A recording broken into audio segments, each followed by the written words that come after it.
Welcome everyone to these horror tales, where you will be able to sleep cozy or not. Enjoy with these stories, and don't forget to subscribe before you fall asleep. Let's begin with this first story to give you goosebumps. The night was unusually still, the kind of silence that presses against your ears until every sound feels magnified. I had always found comfort in the rhythmic creaks of my old house, the groan of wood expanding, the occasional tap of a branch against the window. But tonight, even those familiar noises seemed absent, replaced by a suffocating quiet. It was the quiet that woke me, not the gentle rattle of the wind, nor the hum of distant traffic. Just nothing. My eyes blinked open, adjusting to the faint glow of moonlight spilling through the blinds. For a moment, I thought it was just my mind playing tricks on me, pulling me from sleep for no reason. But then I heard it, a faint, almost imperceptible murmur. At first I thought it was the wind, low and wavering, like a distant voice carried on a breeze. But as I strained my ears, the sound grew clearer. It wasn't the wind, it was a whisper. I froze, every muscle in my body tightening as I tried to make sense of what I was hearing. The whisper was soft, a low hiss that seemed to snake its way under my door and into the room. It wasn't words, not exactly, but the cadence was unmistakably human. I sat up slowly, my heart pounding so hard I could feel it in my throat. The whispering stopped the moment I moved, plunging the room back into silence. My eyes darted to the door, half expecting to see it swing open. But nothing happened. For a long moment I sat there, staring at the door, listening to the sound of my own ragged breathing. Then, just as I started to convince myself it was nothing, it started again.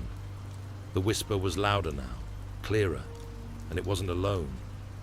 It was as if dozens of voices were murmuring just on the other side of the door, their tones overlapping in a maddening symphony of incoherence. My stomach churned. The whispers weren't just outside my door. They were moving. I could hear them sliding along the walls, weaving through the hallway like something alive. I swung my legs out of bed, my feet hitting the cold floor. I told myself I had to be imagining it. Maybe it was the wind, or a radio left on somewhere in the house. But deep down, I knew that wasn't true. My hand hovered over my phone on the nightstand. I wanted to call someone, anyone, but the thought of speaking out loud felt like a risk I couldn't take. I didn't want to attract whatever was out there. The whispers grew louder, and I realized with a sickening jolt that they were heading for my door. I stumbled backward, my eyes locked on the thin strip of shadow beneath the door. A faint light flickered there, as if someone was walking past with a candle. My breath caught in my throat. I didn't own any candles. Then the knob turned. It was slow, deliberate, the faint click of metal reverberating through the silence like a gunshot. I bolted for the closet, throwing myself inside and pulling the door shut just as my bedroom door creaked open. Through the slats, I could see the faint outline of a figure, a shadow, more than a person. It stood in the doorway, motionless, its head tilting slightly, as though it was listening. The whispers stopped. For a moment, there was only silence, the kind that seemed to stretch forever. Then, the figure moved. It stepped into the room, its movements fluid and unnatural, like a marionette on strings. It didn't walk so much as glide, its feet barely touching the ground. I pressed my hands over my mouth, desperate to stifle the sound of my breathing. My heart hammered in my chest, so loud I was sure it would give me away. The figure stopped in front of the closet. I squeezed my eyes shut, every muscle in my body tensing as I waited for the door to fly open. But it didn't. Instead, the figure bent down, its face, if you could call it that, level with the slats. Its features were indistinct, a blur of darkness and shadow. but I could feel its gaze, cold and heavy, piercing through the wooden slats like a knife. It stayed there for what felt like an eternity, its head tilting back and forth as though it were studying me. Then, without a sound, it straightened up and turned away. I waited, counting the seconds, listening to the faint rustle of its movements as it left the room. When I finally dared to open the closet door, the room was empty, but the whispers had returned, louder now, coming from somewhere deeper in the house. And then I realized they weren't just in the hallway anymore. They were everywhere. Let's go with another spooky story. It started as a joke. "Don't forget to check under your bed for monsters," my brother had said, laughing as we moved the last box into my new apartment. I had rolled my eyes, brushing it off as one of his lame attempts at humor. But that night, as I lay in bed, staring at the ceiling in the dim glow of the streetlight filtering through my blinds, I found myself thinking about his words. It wasn't fear. No, I'm not afraid of the dark. I haven't been since I was a kid. But something about the way he said it, the teasing lilt in his voice, had stuck with me.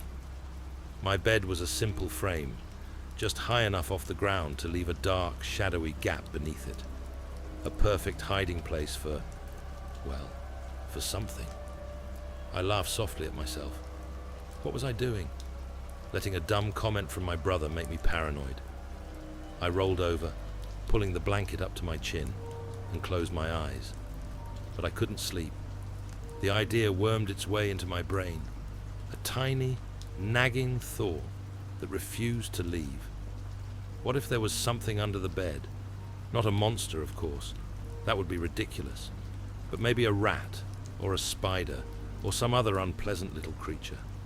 I sat up, my heart pounding, for reasons I couldn't quite explain. The room was silent, the kind of deep quiet that only exists in the dead of night. My gaze drifted to the edge of the bed, to the dark void beneath it. I could just check, I told myself. One quick look, and I'd have peace of mind. Sliding out of bed, I dropped to my knees and leaned down, squinting into the darkness.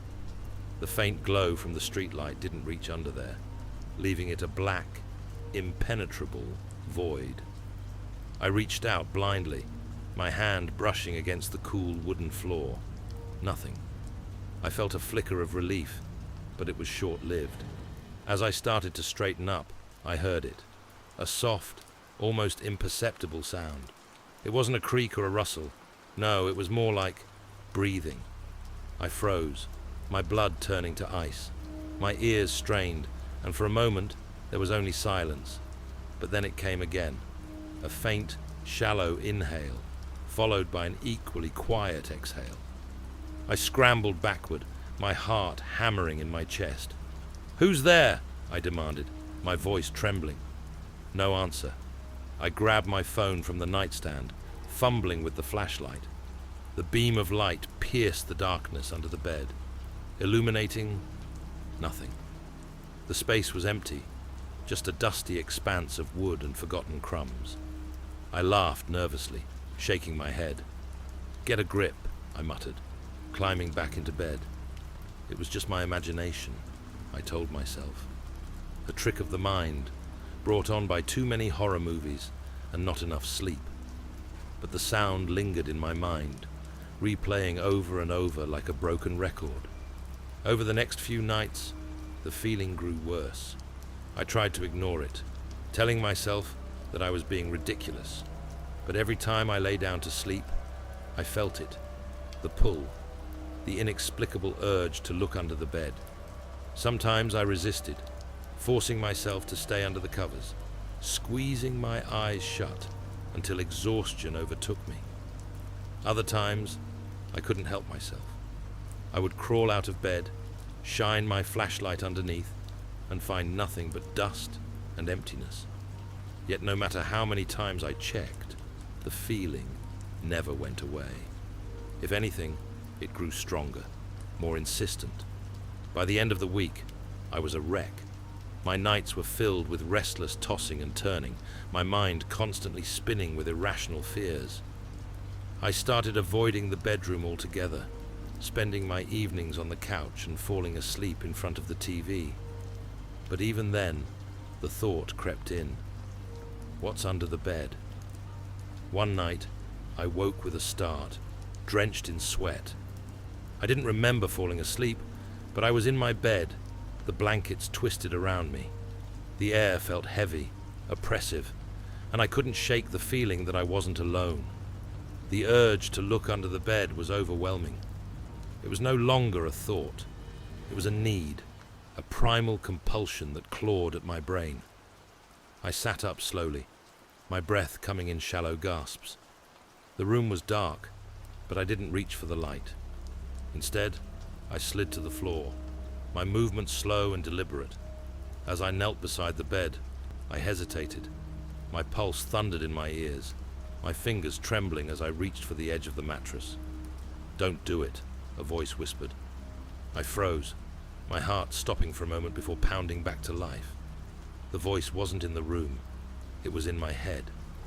I shook my head violently, trying to clear my thoughts, but the voice came again, low and insistent. "Don't look.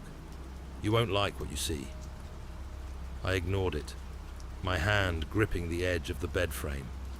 With one swift motion, I lifted the blanket and shone my flashlight underneath.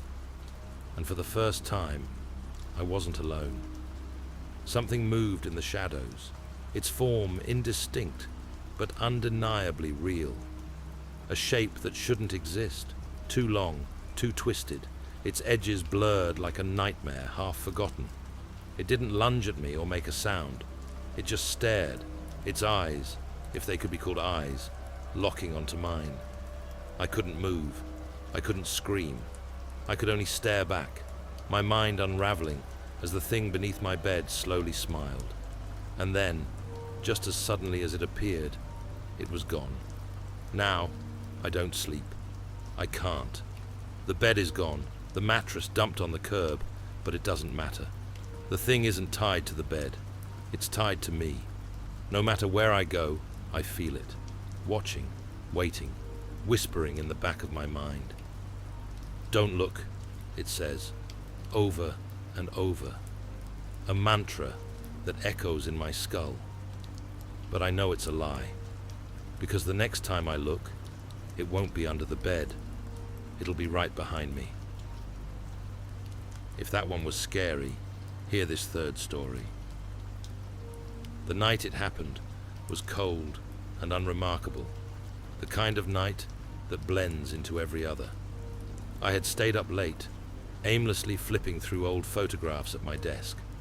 Outside, the wind rustled the leaves, but the house was quiet, save for the hum of the refrigerator and the occasional creak of the floorboards. The clock on the wall read 2:47 a.m., and I remember thinking how I should have been in bed hours ago. But there was something about that night, an unsettled energy that kept sleep at bay. I chalked it up to too much caffeine and the weight of nostalgia. And then I noticed the light. It was faint at first, a soft glow filtering through the curtains. My initial thought was that it was the moon or a car passing by, but the intensity of it grew, filling the room with an almost ethereal brightness. I moved to the window, my heart thudding in my chest, and pulled back the curtain. What I saw didn't make sense. Hovering above the field, behind my house, was a massive, metallic object, its surface smooth and seamless. It glinted faintly under the moonlight, yet it seemed to absorb the light around it. A beam extended from its underside, illuminating the grass below in a perfect, unnatural circle. I froze, staring at the craft, my mind scrambling for a rational explanation. A drone, a plane, a trick of the light. But deep down, I knew this was none of those things. I thought about grabbing my phone, snapping a picture or recording a video, but I couldn't move. The air felt heavy, charged, and for a moment, I swore I could feel a vibration deep in my chest. And then, without warning, the beam shifted, tilting toward me. I don't remember how I ended up outside. One moment, I was standing at the window, and the next, I was lying on the cold, damp grass. My vision was blurry, my ears ringing, and my body felt as though it had been drained of all strength. The craft loomed above me, impossibly close now. Its edges seemed to ripple, distorting the stars behind it, as if reality itself was bending around the object. I tried to move, to crawl away, but my body refused to cooperate. I felt an odd warmth spreading through my limbs, and then I saw them. They emerged from the light, tall, slender figures with elongated limbs and large, bulbous heads. Their skin was pale, almost translucent, and their eyes were enormous, black and unblinking, like pools of endless darkness. The fear that gripped me was unlike anything I'd ever felt. It wasn't just the terror of the unknown. It was primal, instinctive, as though every cell in my body was screaming at me to run. But I couldn't. One of the beings moved closer, its movements fluid and deliberate, and as it approached, I felt an intense pressure in my skull, like a vice tightening around my mind. And then, everything went black. When I regained consciousness, I was in a room that defied logic. The walls were smooth and seamless, glowing faintly with a bluish hue that seemed to have no discernible source. The air was cold and sterile, carrying a faint hum that vibrated in my bones. I was lying on a flat, metallic surface, my arms and legs strapped down by invisible forces. I struggled against them, but it was like trying to move through concrete. The beings were there, watching me. There were 3 of them, their expressions unreadable. One of them stepped forward, holding a small spherical device that pulsed with a faint, rhythmic glow. I wanted to scream, to demand answers, but the words caught in my throat.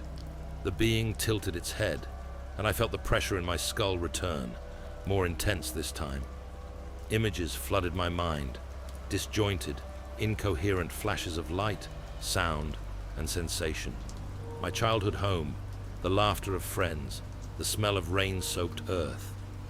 Each memory was pulled forward, examined, and then discarded, like pages being torn from a book. The pain was indescribable, a searing ache that seemed to come from the very core of my being. And then, as suddenly as it had begun, it stopped. They took me to another chamber, this one lined with strange metallic instruments that pulsed with an otherworldly light. The air here was colder, sharper, and the hum was louder, resonating in my teeth. I was placed on another table, though I don't remember how I got there. One moment, I was standing, and the next, I was lying down, my body once again immobilized. The beings moved around me, their long fingers manipulating the strange devices with an almost mechanical precision. I could feel them prodding, poking, but the sensations were distant, muted, as though my body no longer belonged to me. At one point, one of them brought a device close to my face, a small, orb-like object that emitted a faint pulsating light. As it neared, I felt a warmth spreading through my skull, accompanied by a low, droning hum. And then I heard the voices. They were faint at first, a chorus of whispers, just on the edge of hearing. But, as the device moved closer, the whispers grew louder, forming words that echoed in my mind. "We mean no harm," they said, their tone calm and emotionless. "We are here to understand." I wanted to believe them, but the fear, the pain, it was too much. When it was over, they left me alone in the room. My body felt weak, my mind foggy, as though I were waking from a deep sleep. Eventually, the beings returned. This time, they didn't speak, didn't probe my mind. Instead, they simply stood there, watching me with those unblinking eyes. And then, just as suddenly as it had begun, it was over. I woke up in my living room, sprawled on the couch. The clock on the wall read 3:12 a.m. Only 25 minutes had passed, but it felt like an eternity. At first, I thought it was a dream, a vivid nightmare brought on by too much caffeine and an overactive imagination. But the mark on my arm said otherwise. It was small, circular, and faintly raised, like a scar that hadn't fully healed. I touched it, and a strange, tingling sensation spread through my fingers. I tried to tell myself it was nothing, that I had fallen and scraped myself during the night. But deep down, I knew the truth. The days that followed were a blur of paranoia and sleepless nights. Every sound, every flicker of light sent my heart racing. I began to feel as though I was being watched, even when I was alone. And then, the dreams began. In them, I was back in the craft, surrounded by the beings. Their voices echoed in my mind, their words incomprehensible, yet filled with an undeniable urgency. Each morning, I woke up drenched in sweat, the mark on my arm burning like an open wound. I knew they weren't done with me. The second time they came, it was raining. I was lying in bed, listening to the storm, when the air in the room seemed to shift. The hum returned, faint at first, but growing louder, resonating in my chest. I sat up, my heart pounding, and then I saw the light. It filled the room, brighter than before, casting long shadows that seemed to ripple and move on their own. And then, they were there. I don't know how long they stayed this time, or what they did to me. When I woke up, I was back in my bed, the light gone, the house silent. But I could feel the difference. The mark on my arm had spread, faint lines branching out like roots beneath my skin. My thoughts felt faster, sharper, as though my mind was running on a different frequency. And then there were the whispers. They spoke in a language I couldn't understand, their voices faint but insistent. At times, they seemed to be coming from inside my own head. I've tried to ignore them, to push them away, but they're always there, a constant gnawing presence in the back of my mind. And sometimes, when the house is quiet and the lights are low, I see the glow of a light that isn't there. They told me they meant no harm, but I don't believe them. If you can't sleep yet, prepare to hear this frightening story. I didn't mean to take the room, I swear. The lodge wasn't my first choice, or even my second. I'd been driving through the back roads of Montana, caught in a storm so violent I couldn't see 2 feet in front of me. My GPS had long since stopped working, and my phone flickered between 1 bar of service and none at all. When the faint neon glow of Pine Hollow Inn appeared through the rain, it felt like salvation. The woman at the front desk looked like she hadn't had a guest in weeks. Her hair was pulled into a frizzy bun, and her smile didn't quite reach her eyes. "Room 6 is all I've got," she said, after checking her ledger. "Will that do?" I nodded. Any place was better than sleeping in my car on the side of a desolate road. The room was fine, the kind of generic, slightly musty room you'd expect at an old roadside inn. The carpet was a dull shade of green, the bedspread a faded floral pattern that looked older than I was. But it was the mirror that caught my attention. It hung on the wall directly opposite the bed, its frame ornate and gilded, out of place in the otherwise drab room. Something about it didn't sit right with me. The glass wasn't perfectly smooth. It had faint ripples, like it had been warped by heat. And the longer I stared at it, the more I felt like it was staring back. The first night, I barely slept. The The storm raged outside, wind howling and rain lashing against the windows. I kept hearing strange noises, faint and indistinct. A soft creak here, a distant shuffle there. At first, I told myself it was just the old building settling in the storm. But as the night wore on, the sounds grew closer, more deliberate. At one point, I thought I saw movement in the mirror, just a flicker, like someone passing by behind me. But when I turned, the room was empty. I laughed nervously, trying to shake off the creeping unease. "You're just tired," I muttered to myself. But the feeling didn't go away. By the second night, the unease had turned into something heavier, something oppressive. I couldn't bring myself to turn off the lights. I kept the TV on, its faint glow a comfort in the otherwise suffocating darkness. It was around 2 a.m. when I noticed it again, the movement in the mirror. This time, it wasn't subtle. I froze, my eyes locked on the glass. At first, it was just a shadow, faint and fleeting, but then it solidified, taking shape. A figure, tall and impossibly thin, stood just behind my reflection. Its face was obscured, but I could see the outline of its head, its shoulders, its long, spindly arms. I whipped around, heart hammering in my chest. Nothing. The room was empty, but when I looked back at the mirror, the figure was still there, standing silently behind my reflection. I didn't sleep that night. By morning, I was a wreck. My eyes were bloodshot, my hands trembling as I packed up my things. I wasn't staying another night, storm or no storm. But when I went to check out, the woman at the front desk looked at me like I'd lost my mind. "You can't leave," she said, her voice calm but firm. "What do you mean I can't leave?" I snapped, my voice rising. She sighed, her expression tinged with pity. "You took room 6, she said simply. "So what?" "So, it doesn't let you go." I didn't understand at first. I thought she was messing with me, some kind of sick joke. But when I stormed out to my car, I found the engine dead. And when I tried calling for help, I had no signal.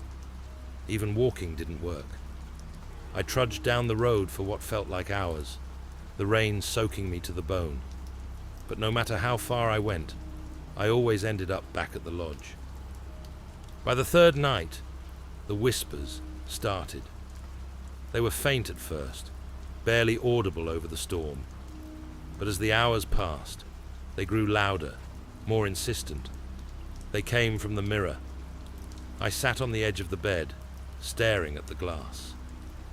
The figure was back, closer this time. Its face was still obscured, but I could feel its gaze, cold and unrelenting. "Let me out," it whispered, its voice low and raspy. I shook my head, pressing my hands over my ears. "You're not real," I muttered. "Let me out," it repeated, louder this time. The glass rippled, as if something were pressing against it from the other side. By the fourth night, I was losing my grip on reality. The mirror had become a living thing, its surface pulsing and shifting like water. The figure no longer stayed in the background. It pressed against the glass, its hands clawing at the surface. And I wasn't alone anymore. Shadows moved in the corners of the room, dark and indistinct. They whispered to me, their voices a chorus of fear and despair. "Let us out," they begged. I tried covering the mirror, throwing a blanket over it, but the blanket slid off, as if pushed by unseen hands. I tried breaking it, throwing a chair at the glass, but the chair shattered, the mirror unscathed. I was trapped. By the fifth night, I understood. The woman at the front desk didn't just mean I couldn't leave the lodge. She meant I couldn't leave the room. The mirror wouldn't let me. I sat on the bed, staring at my reflection. My own face looked unfamiliar now, pale and hollow-eyed. The figure loomed behind me, its face still hidden, but its presence suffocating. "You'll take my place," it said, its voice low and final. I shook my head, tears streaming down my face. "No," I whispered, but the mirror didn't care. I don't know how long I've been here now. The days and nights blur together, the storm outside never ceasing. The whispers are constant, a cacophony of voices begging, pleading, demanding. And the mirror, it's no longer a reflection, it's a window. I see them on the other side, the ones who came before me. Their faces are twisted in anguish, their hands pressed against the glass. And among them, I see myself, or at least the version of me that used to be. Because now, I'm part of the mirror. And when the next guest takes room 6, I'll be waiting. Be ready for story number 5. This one, my friend, I promise will make you feel paranoid. The village of Ravenswood sat at the edge of an ancient forest, its roots steeped in whispered legends and old fears. Travelers rarely passed through, deterred by the isolation and the tales of strange happenings. The villagers themselves avoided the woods after dark, for it was said that once the sun dipped below the horizon, a figure emerged, a man carrying a flickering lantern. They called him the Lantern Keeper. I arrived in Ravenswood in the middle of autumn, seeking solace after a particularly difficult year. A friend had told me of the village's tranquility, its untouched beauty, and its simplicity. I'd rented a small cottage on the outskirts, just close enough to the forest that I could hear the rustle of leaves at night. The locals were kind but distant, and though they answered my questions about the area, they grew uneasy when I mentioned the woods. A shopkeeper, an older woman named Margaret, lowered her voice when she spoke to me. "Stay indoors after sunset," she said firmly, her hands trembling slightly as she handed me my change. "Why?" I asked, trying to mask my curiosity with humor. "The forest can't be that dangerous." Her eyes darkened, and she leaned in closer. "It's not the forest you need to fear. It's him." I pressed her for more, but she simply shook her head and muttered something about old stories and foolishness. Still, the unease in her voice stayed with me. The first few days passed uneventfully. The air was crisp, the trees aflame with autumn colors, and the villagers polite but distant. I spent my time exploring the area, sketching the forest's edges, and writing in my journal. It wasn't until my 4th night that I heard it, the faint crunch of footsteps outside my window. I froze, my pen hovering over the page. The sound was deliberate, not the random scurry of an animal, but the measured steps of someone walking slowly, deliberately. I crept to the window and peered out, my breath fogging the glass. At first, I saw nothing but the dark outlines of trees. Then, in the distance, a faint light flickered. A lantern. The figure holding it was obscured by the shadows, but the way they moved, slowly, methodically, sent a chill through me. The light paused, then swayed, as if the figure was turning in my direction. My heart thudded painfully in my chest, and I stepped back from the window, pulling the curtain shut. The next morning, I told myself it was nothing. A villager taking an evening walk, perhaps, or my imagination playing tricks on me. But the unease lingered, gnawing at the edges of my thoughts. When I went into the village that day, I overheard 2 men talking in hushed tones outside the bakery. "Wasn't there last night," one of them said, his voice tight with fear. "The lantern?" the other asked. The first man nodded grimly. "Saw it near my barn. Too close this time." I wanted to ask them more, but as soon as they noticed me, they fell silent and hurried away. That night, I stayed up late, determined to get some work done and not think about the strange events. I kept the curtains closed and the lights on, trying to push away the creeping sense of dread. Around midnight, the lantern appeared again. I hadn't planned to look. but a strange compulsion drew me to the window. The light flickered in the distance, weaving between the trees like a firefly. But this time, it wasn't alone. Shadows moved around it, indistinct shapes that seemed to pulse and writhe. They didn't have defined forms, but I could feel their presence, heavy and oppressive. The lanterns swayed again, and the shadows surged forward, spreading toward the edge of the forest like an oil spill. I slammed the curtains shut and retreated to the center of the room, my chest heaving. The next day, I went back to the shop and confronted Margaret. "Who is the lantern keeper?"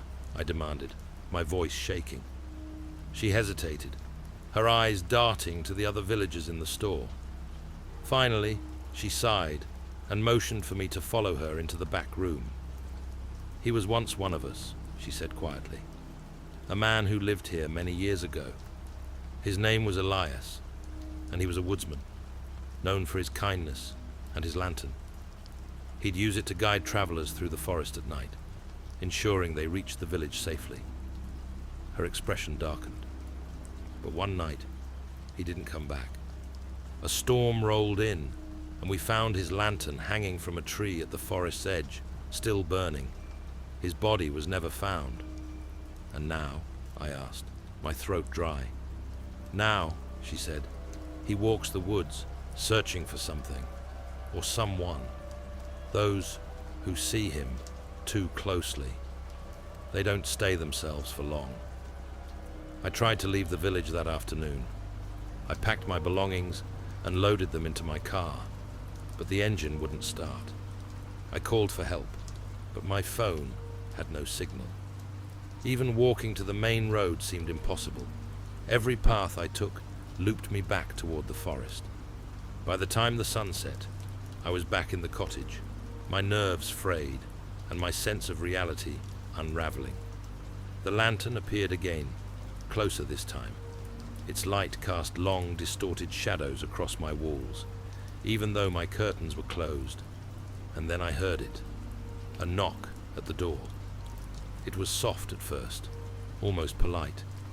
But when I didn't answer, it grew louder, more insistent. "Open the door," a voice whispered, low and hoarse. I pressed myself against the far wall, shaking my head. "Open the door," it repeated, its tone more forceful. The knocking stopped. For a moment, the silence was deafening. Then the window shattered, and the light of the lantern flooded the room. I woke up in the forest, the ground cold and damp beneath me. The lantern was gone, but its faint glow lingered in my mind, like an after-image burned into my retinas. I stumbled back to the village, disoriented and trembling. The villagers didn't ask where I'd been. They just looked at me with a mix of pity and fear. I left Ravenswood that same day, my car miraculously starting without issue. But even now, weeks later, I can't escape the feeling that I'm being watched. Sometimes, late at night, I see a flicker of light in the distance, and I know he's still looking. Story number 6 is something you won't forget. Take a look at it. I had never met the person I shared the apartment with. We communicated solely through sticky notes left on the fridge or the counter, an arrangement that seemed ideal for 2 introverts. The rent was cheap, the location was perfect, and as far as I could tell, the other tenant was tidy and quiet. At first, the notes were mundane. "Can you grab some milk?" or "I'll be out late tonight." I'd respond with equally benign messages, and our coexistence was smooth, even if slightly impersonal. But things started to change after I came home late one night to find a note waiting for me on the kitchen table. "Please stop leaving the lights on in my room." I frowned. I hadn't been in their room. In fact, I avoided it entirely. The door was always closed, and I respected their privacy. I replied with a simple, "Wasn't me," and left it at that. The next night, another note appeared. "It's not funny, Stay out of my room. I wrote back, I'm not going in your room. Are you sure it's not something else? The response came faster than usual, written hastily on the back of my note. If it's not you, then who is it? I started to feel uneasy. The apartment wasn't large, just a living room, kitchen, bathroom, and 2 bedrooms. The locks were secure, and there were no signs of forced entry. Still, I couldn't shake the feeling that something was off. That night, I decided to stay up late, quietly sitting in the living room with the lights off. The apartment was silent, the only sound the faint hum of the refrigerator. Around 2 a.m., I heard it, the creak of floorboards from the hallway. My roommate's door didn't open. The sound came from somewhere in between, as if someone or something was standing there, unmoving. I held my breath, heart pounding, straining to see into the shadows. Nothing happened. The next morning, there was no new note, but my unease grew. I considered asking to meet my roommate face to face, but the idea of breaking our unspoken arrangement felt wrong, almost invasive. Then the notes took a darker turn. Did you hear the footsteps last night? It's in the walls. Don't leave me alone tonight. I finally left a note, asking if we could talk in person. When I came back that evening, there was a single reply waiting on the fridge. I don't think I'm the one you've been writing to. The chill that ran down my spine was immediate and paralyzing. My roommate's door was ajar, just slightly, and beyond it, the room was empty. The bed was unmade. Dust had settled on the dresser. It looked like no one had lived there for months. Story number 7 is starting soon. Stay tuned and subscribe. When I first moved into the house, the large window in the living room was my favorite feature. It stretched nearly from floor to ceiling, a single pane of glass that overlooked a quiet, wooded backyard. Sunlight filtered through the trees during the day, casting soft, dappled patterns on the walls. At night, the forest faded into darkness, leaving the window as an inky void. At first, I loved the quiet isolation of the place. It felt like a retreat, far from the city's noise and chaos. I spent hours on the couch, reading or watching the wind ripple through the leaves outside. But then the feelings started. It was subtle at first. I'd be sitting in the living room, enjoying a book, when I'd feel it, a faint sensation, like being watched. I chalked it up to paranoia. The house was new to me, the forest vast and unfamiliar. But over time, the feeling grew stronger, more insistent. It wasn't just during the day. At night, as I sat in the darkened living room with only the glow of the TV, I'd catch myself glancing at the window, half expecting to see something. Of course, there was nothing, just the black, empty glass reflecting the room behind me. But the sensation never left. One evening, as I sat on the couch, I heard it, a soft, rhythmic tapping against the glass. I froze, my book slipping from my hands. The sound was faint but deliberate, like someone or something was gently knocking. I told myself it was a branch. The wind was strong that night, and the trees were close. But when I looked, the forest was still. No branches touched the glass. The tapping stopped, and I tried to convince myself it had been my imagination. But the unease lingered, crawling under my skin like an itch I couldn't scratch. The tapping became more frequent. It started happening every night, always just as I was about to fall asleep on the couch. Sometimes it was faint, barely audible over the sound of the TV. Other times it was louder, more insistent. One night, I worked up the courage to look. I approached the window slowly, my heart pounding in my chest. The tapping stopped as I got closer, leaving only silence. I leaned forward, pressing my forehead against the cold glass, and stared out into the darkness. There was nothing. just the endless shadows of the trees.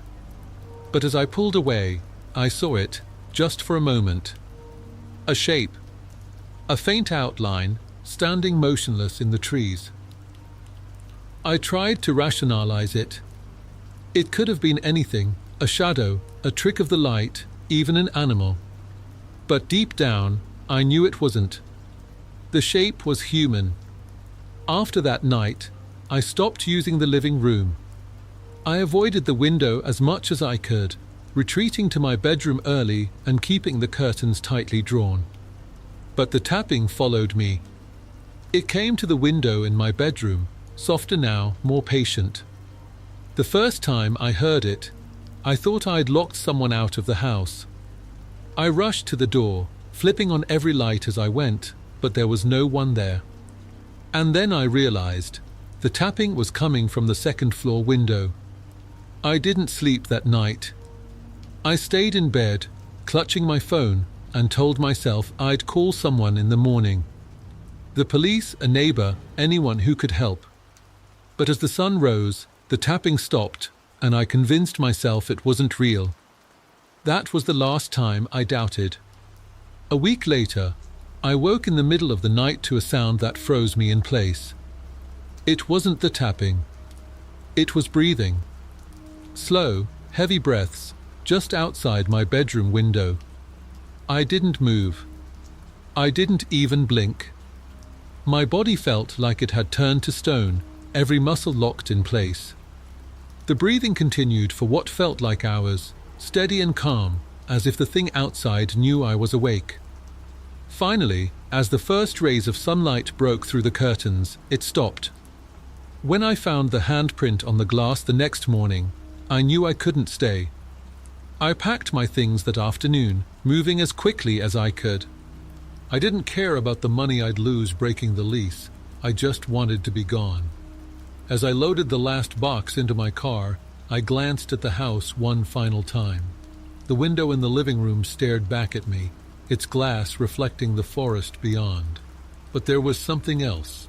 A figure, faint and shadowy, standing on the other side of the glass, watching.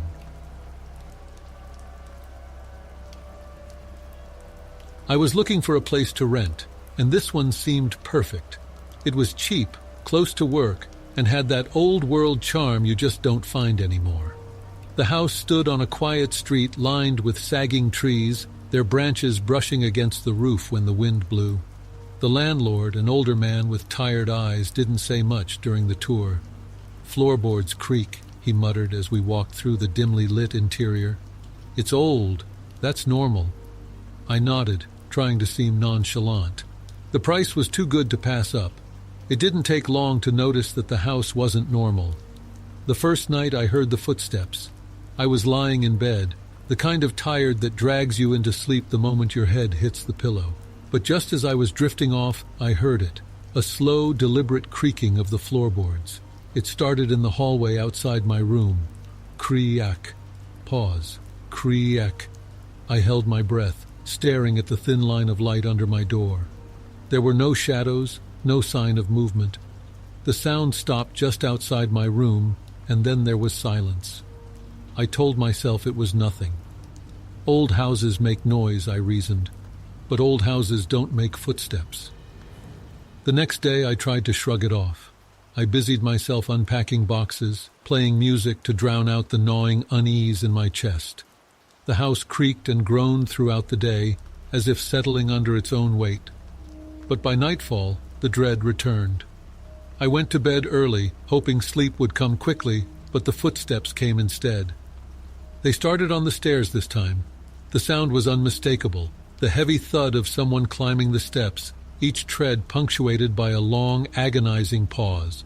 I sat up in bed, clutching the blanket to my chest, and stared at the door. The steps stopped. Then, slowly, they began again, this time moving down the hallway. Creak. Pause. Creak. They stopped just outside my door, as they had the night before. My heart pounded in my ears as I waited, straining to hear any other sound, but there was nothing. I started avoiding the house at night, I stayed out late, spending hours at coffee shops or walking aimlessly around town, anything to delay returning to the oppressive silence of those darkened rooms. But the house didn't care. The footsteps began in the daytime. It started small, a faint creak here, a soft thud there. Then it grew bolder. One afternoon, as I stood in the kitchen washing dishes, I heard it. The steps came from upstairs this time, directly above me. Thud, creak, thud. I froze, the soapy plate slipping from my hands and shattering in the sink. The footsteps moved to the top of the stairs, then slowly descended, each step louder than the last. I grabbed my keys and fled, not even bothering to lock the door behind me. The landlord didn't answer my calls. The neighbors were no help either. When I mentioned the house, they avoided my gaze, their polite smiles slipping into tight-lipped grimaces. "It's an old place," one woman finally said. "It's bound to have quirks." "Have you heard anything strange?" I pressed. She hesitated. "We don't really pay attention." That was a lie. I could see it in her eyes, in the way her fingers twitched nervously at her sides. But she wouldn't say more. That night, I decided to confront it. I don't know what came over me. Maybe it was anger, or exhaustion, or sheer desperation. But I couldn't live like this anymore. When the footsteps came, I didn't stay in bed. I threw open the door and stepped into the hallway.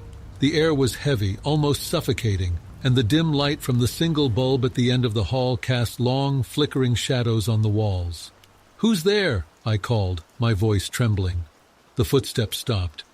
For a moment there was only silence. Then, slowly, deliberately, they started again. But this time, they were behind me. I turned, expecting to see someone or something standing there. But the hallway was empty. The footsteps moved past me, invisible yet unmistakable, and headed down the stairs. I followed them, my bare feet making no sound on the creaking floorboards. The steps led to the living room, stopping in front of the old fireplace. The room was cold, colder than it should have been, and I could see my breath fogging in the air. Then, for the first time, I saw it. A shadow, faint but distinct, moved across the wall. It didn't belong to me or to anything in the room. It shifted unnaturally, twisting and stretching like it was trying to break free from the surface. I stumbled back, tripping over the edge of the rug, and scrambled to my feet. The shadow froze, then slowly turned toward me. I don't remember running, but somehow I ended up outside, standing in the middle of the street with my breath coming in ragged gasps. The house loomed behind me, its windows dark and empty, like hollow eyes staring back at me. I never went back. The landlord kept my deposit and I didn't care. Whatever I'd left behind could stay there forever.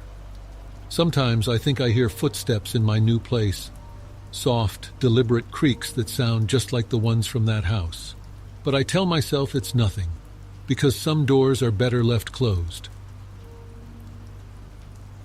The first time we heard it, we thought it was the wind. I was part of a marine research team stationed at a remote facility off the northern coast. Our work revolved around mapping the ocean floor, cataloging marine life, and monitoring seismic activity. The ocean held mysteries that fascinated us, but we never imagined the kind of mystery that would find us. The facility, dubbed Deepwatch Station, was a steel labyrinth perched precariously on the edge of the continental shelf. It was isolated, cut off from the world save for monthly supply runs and the occasional message through the satellite uplink. There were 6 of us in total: Dr. Kaminsky, our lead researcher, Val, the marine biologist, Diego, the tech specialist, Sandra, the seismic analyst, Jonas, the engineer, and me, a junior researcher fresh out of grad school. It began during a routine dive. The station's ROV, remotely operated vehicle, had been sent down to explore a particularly deep trench. It was the kind of abyss that swallowed light, where even the ROV's powerful floodlights barely illuminated the rocky walls. Sandra monitored the seismic data while Diego piloted the ROV with practiced precision. Getting some interference, Diego muttered, tapping the monitor. The feed from the ROV flickered, static washing across the screen. "What kind of interference?" Dr. Kaminsky asked, leaning over his shoulder. Not sure, Diego replied. It's not the equipment. Could be something environmental. Then we heard it, a faint, rhythmic sound coming through the ROV's hydrophone. It wasn't the usual clicks and calls of marine life, nor the groaning of shifting tectonic plates. This was something else entirely. The sound was low, almost melodic, and eerily human-like. It came in bursts, like whispers carried through the water. What is that? Val asked, her face pale as she listened. Maybe a whale, Dr. Kaminsky suggested, though he didn't sound convinced. Whales don't go that deep, Val countered. Diego adjusted the hydrophone, trying to isolate the source, but the sound grew fainter until it was gone. For the next few days, the sound haunted us. Val reviewed hours of hydrophone recordings, searching for any trace of it. It's like nothing I've ever heard, she said one night, her voice barely above a whisper. Dr. Kaminsky seemed equally obsessed. He pored over spectrograms, comparing the sound to known marine species, but nothing matched. Meanwhile, the rest of us tried to carry on with our work, but the atmosphere in the station had shifted. The isolation, which had once been a welcome escape from the chaos of the surface world, now felt oppressive. The whispers returned a week later. This time, they were louder.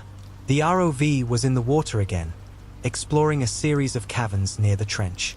The hydrophone picked up the whispers almost immediately. "Do you hear that?" Diego asked, his hands tightening on the controls. We all crowded around the monitor, listening in tense silence. The whispers seemed closer now, more distinct. They came in bursts of 3 or 4, then stopped, as if waiting for a response. "It's a pattern," Sandra said, her eyes wide. "Almost like speech." "Speech?" Jonas scoffed. "Don't be ridiculous. It's probably just a current or something bouncing off the walls of the trench, but it didn't sound like a current." And when Diego rotated the ROV to face the open ocean, the whispers stopped. For the rest of the night, the whispers echoed in my mind. I lay awake in my bunk, staring at the ceiling as the hum of the station's machinery filled the silence. I couldn't shake the feeling that something was watching us, something vast and ancient lurking in the depths. The others felt it too. Over the next few days, the tension in the station grew palpable. Conversations became terse, and laughter, a rare but cherished commodity in our isolated world, disappeared entirely. Then the lights started flickering. The first blackout happened during a storm. The ocean surface above us was a churning mass of waves and wind, and the station groaned under the pressure. When the lights flickered and went out, Jonas assured us it was just a temporary power fluctuation. But the whispers returned during the blackout. We huddled in the control room, lit only by the dim glow of emergency lights. The hydrophone, still active, crackled to life. This time, the whispers weren't faint. They were clear, almost deafening. And they weren't random. The bursts of sound came faster now, overlapping each other like voices in an argument. "It's angry," Val whispered, her face pale.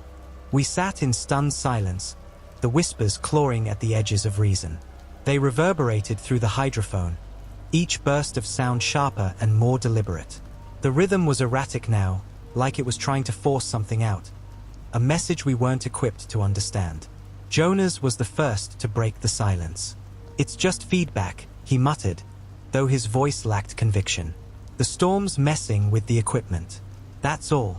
"No," Val snapped, her hands trembling as she gripped the table. "That's not feedback. That's something." Diego leaned closer to the monitor, sweat glistening on his forehead. "It's moving," he said, pointing to the ROV's sonar display. We all crowded around. A shape, indistinct and massive, drifted across the screen. It wasn't a whale, or a school of fish, or anything that should have been there. It was too big. The power returned a few minutes later, flooding the control room with harsh fluorescent light. The whispers stopped abruptly, leaving a silence so profound it felt suffocating. "What the hell was that?" I asked, my voice breaking. Dr. Kaminsky didn't answer. He was staring at the sonar display, his face ashen. "We need to document this," he said finally. "Whatever it is, It's unprecedented. Document it. Val echoed. Are you insane? We need to leave. No one's leaving, Kaminsky said, his tone sharp. This is the opportunity of a lifetime. Against our better judgment, we stayed. The next day, Kaminsky ordered another dive. Diego protested, but the doctor was insistent. We're here to study the unknown, he said. And that's exactly what we're going to do. The ROV descended into the trench once more, its lights cutting through the inky blackness. We watched in tense silence as the feed flickered and stabilized. The whispers returned almost immediately. They were louder now, impossibly loud, as if the source was right next to the hydrophone. The ROV's cameras picked up nothing but endless darkness. And then, the feed cut out. Diego frantically worked the controls, trying to re-establish the connection. I've lost it, he said, his voice tight with panic. Something's interfering with the signal. Bring it back, Kaminsky ordered. I'm trying. The screen remained black, the only sound a faint crackle of static. Then, without warning, the feed returned. But it wasn't the trench we were looking at. The camera was somewhere else entirely. The walls were smooth, almost organic, glistening with a strange, iridescent sheen. The lights of the ROV flickered, casting eerie shadows that writhed and shifted like living things. What is that? Sandra whispered, leaning closer. Before anyone could answer, something moved across the screen. It was fast, too fast to make out, but the shape was unmistakably wrong. The feed cut out again, plunging the room into silence. We need to retrieve the ROV, Kaminsky said, though his voice wavered. Diego shook his head. I can't. It's not responding to commands. Then we go down ourselves, Kaminsky said. You're joking, Val said, staring at him in disbelief. I'm not, he replied. If we leave now, we'll never know what we saw. You don't want to know, Val shot back. Whatever's down there, it's not meant for us. Kaminsky won the argument, as he always did. By the end of the day, we were prepping the station's submersible for a manned dive. Kaminsky insisted on going, along with Diego and me. The others stayed behind, their unease palpable. As the submersible descended, the whispers grew louder, reverberating through the hull like a chorus of disjointed voices. They are below us, Kaminsky said, his eyes fixed on the sonar. I didn't ask who they were. When we reached the trench, the lights of the submersible illuminated the walls, revealing strange markings etched into the rock. They were intricate and geometric, yet somehow organic, like they'd been grown rather than carved. What the hell is this? Diego muttered, his voice shaking. Kaminsky didn't answer. He was too busy staring at the sonar, where the massive shape had reappeared. It's here, he said, his voice filled with awe. The whispers were deafening now, a cacophony of overlapping sounds that seemed to burrow into my skull. And then we saw it. The shape emerged from the darkness, its size incomprehensible. It wasn't a creature, it was an absence, a void that seemed to consume light and sound. The whispers emanated from it, though they felt less like sounds and more like thoughts forced into our minds. Kaminsky reached out toward the viewport, as if trying to touch the void. Don't, Diego hissed, pulling him back. But it was too late. The submersible shook violently, and the lights flickered.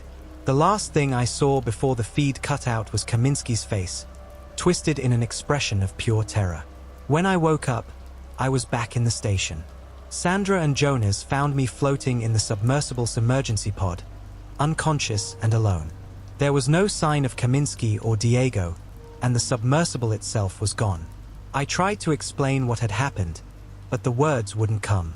Every time I thought about the void, my mind recoiled, as if trying to protect me from something I wasn't meant to remember. The whispers haven't stopped. They follow me now, no matter where I go. And sometimes, in the dead of night, I feel the void watching. It began with the figure. I first noticed it on a cold, still evening, standing at the tree line where my backyard met the woods. At first, I thought it was a trick of the light, a tall, dark silhouette outlined against the dying glow of the horizon. But even as the sun sank and shadows deepened, it remained there, perfectly still. I didn't think much of it at first. My house was old, isolated, and prone to strange noises and sights that my rational mind chalked up to nature. Deer, maybe. A broken tree branch. I told myself that and turned away, locking the door before heading upstairs. That night I barely slept. The next day I couldn't shake the image. The figure lingered in my mind, a smudge on the edge of an otherwise clear memory. When I looked out the back window, the woods appeared normal, silent, untouched, but that sense of unease gnawed at me. By the time evening came, I was on edge, glancing at the woods more often than I cared to admit. My phone sat next to me, though I couldn't have said who I'd call if something happened. The nearest neighbors were miles away, and the thought of explaining my fear to a stranger embarrassed me. As dusk fell, I spotted it again. The figure stood in the exact same spot as the night before, a black stain against the encroaching darkness. Its shape was vague yet unmistakable, too tall to be a person, too solid to be anything else. This time, I didn't turn away.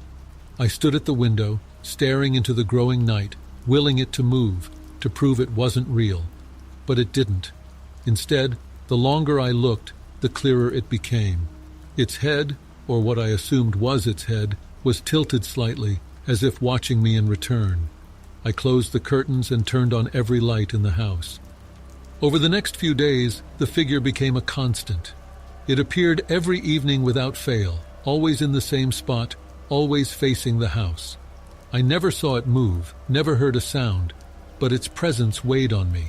I tried ignoring it, closing the curtains before sunset, distracting myself with books or music, but it didn't help. The knowledge that it was there, just outside, was unbearable. One night I decided to confront it.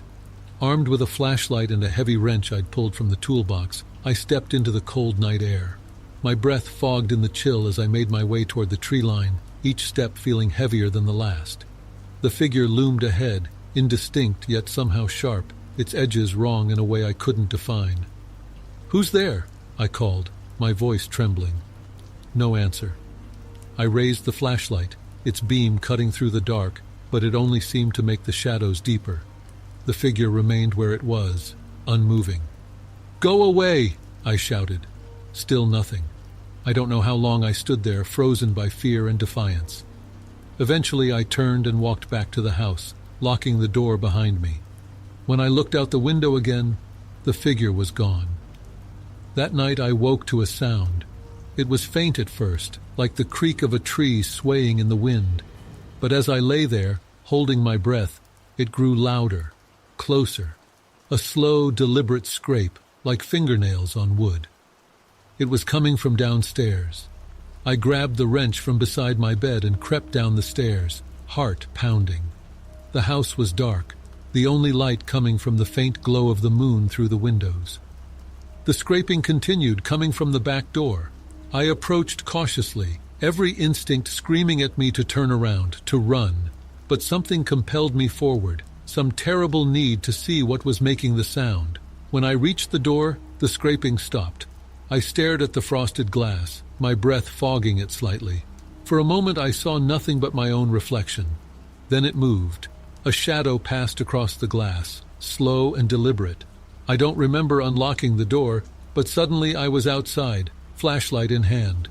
The figure stood at the edge of the woods, closer now, its outline more defined.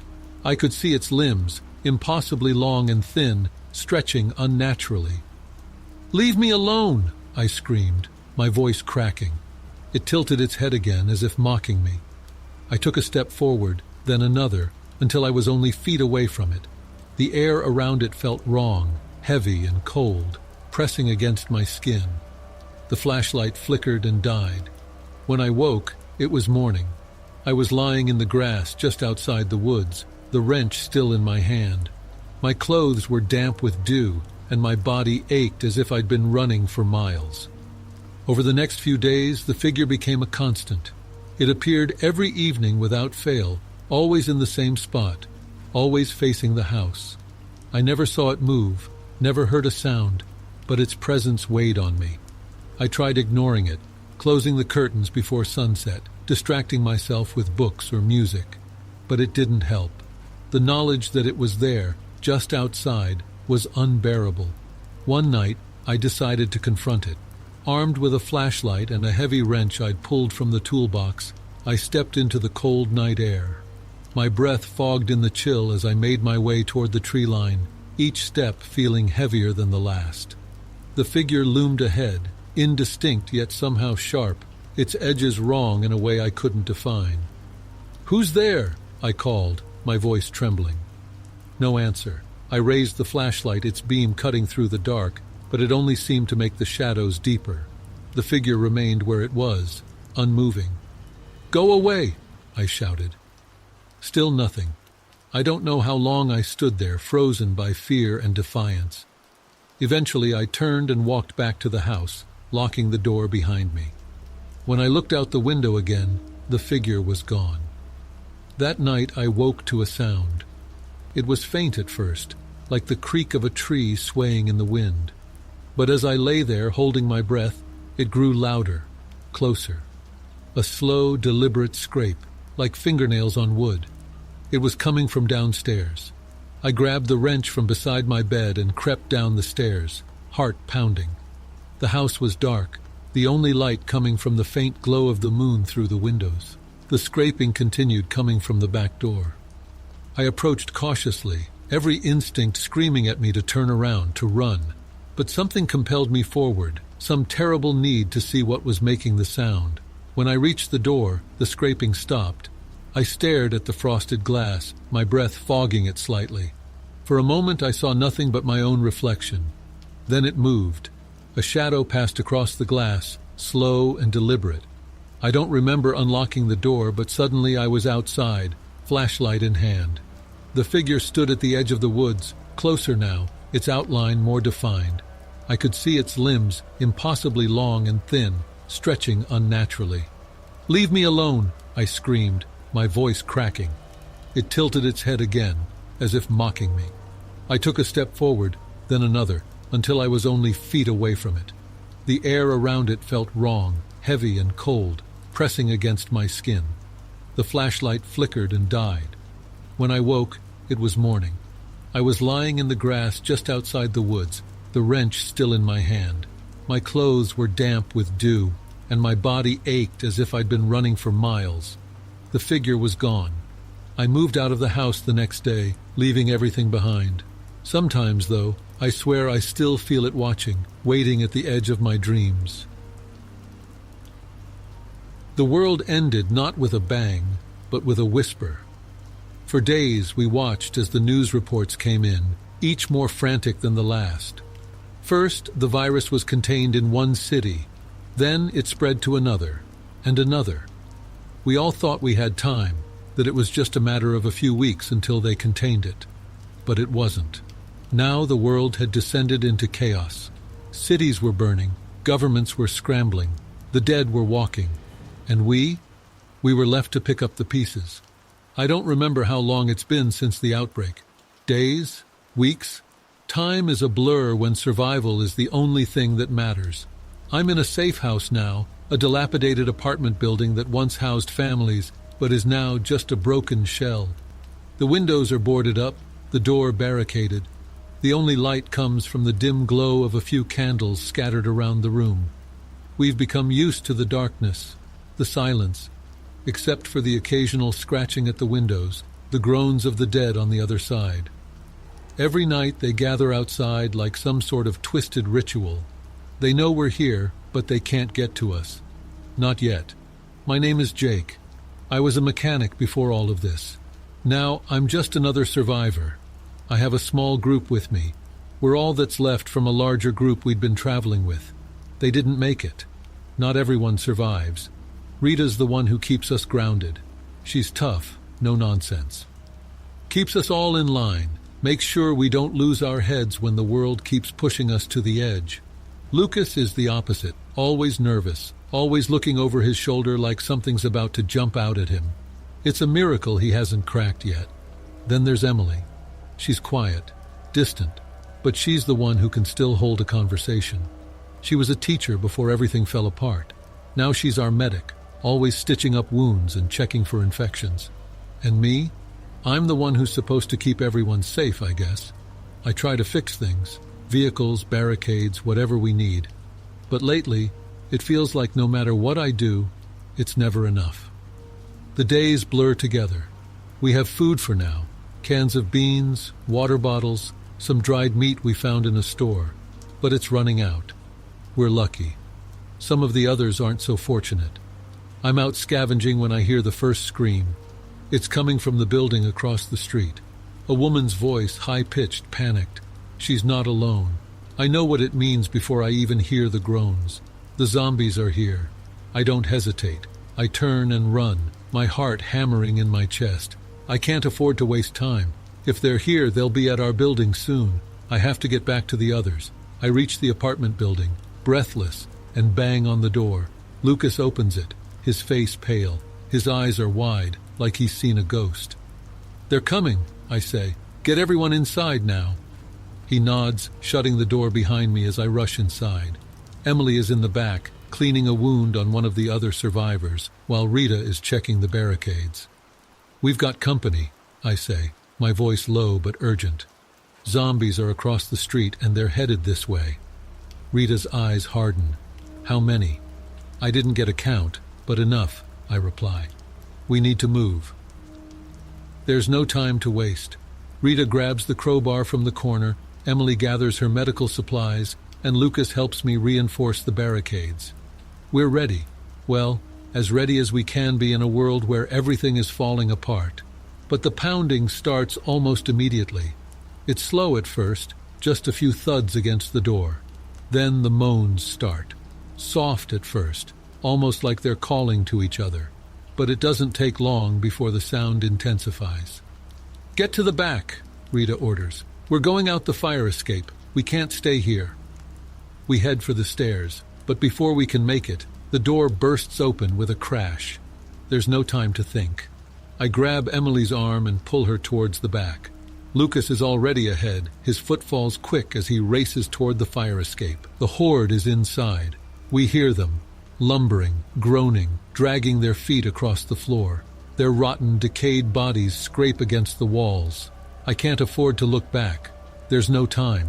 The fire escape is rickety, but it's our only chance. We climb one by one, the sound of our footsteps echoing down the narrow metal staircase. Behind us, the moans grow louder, closer. When we reach the top of the building, I don't look down. I don't want to see how many of them are below us. I can hear them now, pounding against the base of the building, clawing at the metal like a swarm of angry insects. We move quickly, our bodies trembling with fear and exhaustion. We're not safe yet. Hours pass. The sun is setting. We found a place to rest, an old church just on the outskirts of the city. It's quiet here for now, but I know that won't last. The zombies are relentless. They never stop.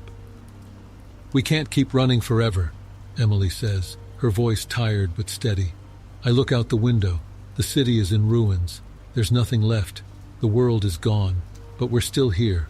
We're still fighting. "We'll find a way," I say, my voice barely above a whisper. "We have to." And as the night falls, I know we'll keep fighting, for as long as we can. We may be the last light, but we're still here. The Echoes of Hollow Pine. Fragment 1. The Invitation. It started with an envelope. A plain, white envelope slipped under my apartment door late one night. At first, I thought it was a mistake, some neighbor's forgotten delivery, but my name was scrawled across the front in black ink. No return address. Inside was a single sheet of paper.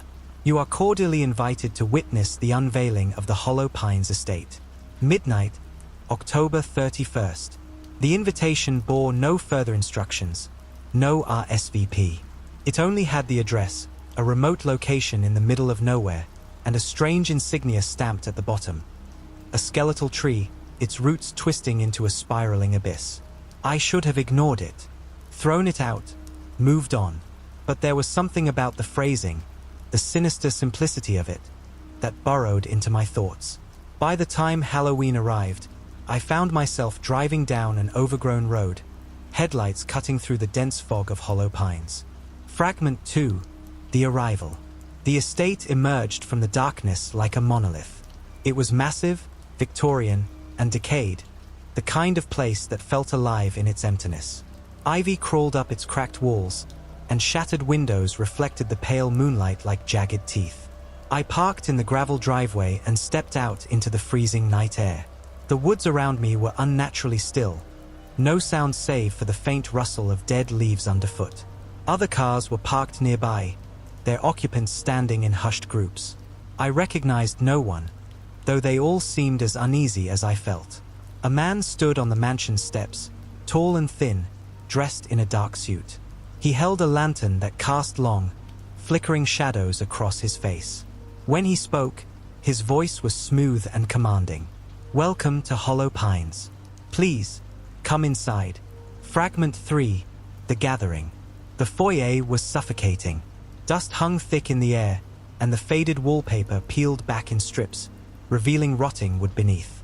A massive chandelier dangled precariously above us, its crystals coated in grime. There were perhaps 20 of us, strangers united by the same cryptic invitation. No one spoke much. The air was charged with tension, an unspoken agreement that we were all in the wrong place but too curious, or too afraid, to leave. The man in the suit led us deeper into the mansion, his lantern swinging in time with his steps. He didn't introduce himself, nor did he explain why we were there. We passed through a series of increasingly decrepit rooms, each colder and darker than the last, until we reached a grand hall at the mansion's heart. At the center of the hall was a table, long and wooden, covered in a black velvet cloth. On it sat a single object, a box, ornate and ancient, its surface engraved with the same skeletal tree insignia from the invitation. "The unveiling will begin shortly," the man announced. Fragment 4. The Box. No one moved as the man approached the table. His fingers brushed the box's lid, tracing the intricate carvings as if savoring the moment. "I trust you all understand the significance of this gathering," he said, his voice calm. "You have been chosen not by chance, but by destiny. The box before you is an artifact of great power, a doorway to truths long buried." A woman near me scoffed. "Is this some kind of prank? Who even are you?" The man ignored her. He opened the box with a deliberate slowness, and for a moment, I thought it was empty. Then, I saw it. A black, swirling mist coiling inside like smoke trapped in glass. It wasn't natural. It shifted in ways that defied logic, almost as if it were alive. "What is that?" someone whispered. "The essence of Hollow Pines," the man replied. Fragment 5. The First Volunteer. "I will need a volunteer," the man continued, his gaze sweeping over us. No one stepped forward. The silence grew heavy, the kind that demanded action yet paralyzed you from taking it. Finally, a man in his 40s, broad-shouldered, wearing a leather jacket, spoke up. "I'll do it," he said, his voice braver than his eyes. The suited man smiled faintly. "Thank you, Mr. Whitaker." Whitaker approached the table, visibly nervous. The man in the suit gestured for him to place his hand into the box. "You must trust the process," he said. Whitaker hesitated, then plunged his hand into the swirling mist. At first, nothing happened. Then, his expression twisted in agony. He let out a choked scream, his body convulsing violently as the mist seemed to climb up his arm, burrowing into his skin. When it was over, he collapsed to the floor, gasping for breath. "What did you see?" the man asked. Whitaker's eyes were wide and unfocused. I saw it. I saw it," he stammered, his voice cracking. "It's real." "What's real?" someone demanded. Whitaker didn't answer. Fragment 6. The Descent. The volunteers came one by one after that, each drawn to the box as if compelled by an unseen force. Some emerged shaking and incoherent. Others refused to speak at all. When my turn came, I tried to resist. But the man's voice was insistent, and the pull of the box was undeniable. The moment my hand touched the mist, I was no longer in the hall. I was in the woods, standing at the base of the skeletal tree. Its branches stretched impossibly high, twisting like veins into the starless sky. Beneath its roots was an open maw, a swirling black void that seemed to pulse with life. And from the void came whispers. They spoke in a language I couldn't understand, yet the meaning was clear: surrender. Fragment 7, the revelation. When I woke, I was back in the hall. My hand burned where the mist had touched it, and my mind was filled with images of the tree, the void, and the whispers. "You've seen it, haven't you?" the suited man asked. I nodded, unable to speak. "The truth of Hollow Pines is now within you," he said. "You have been marked. What happens now?" I asked, my voice trembling. The man's smile widened, though it didn't reach his eyes.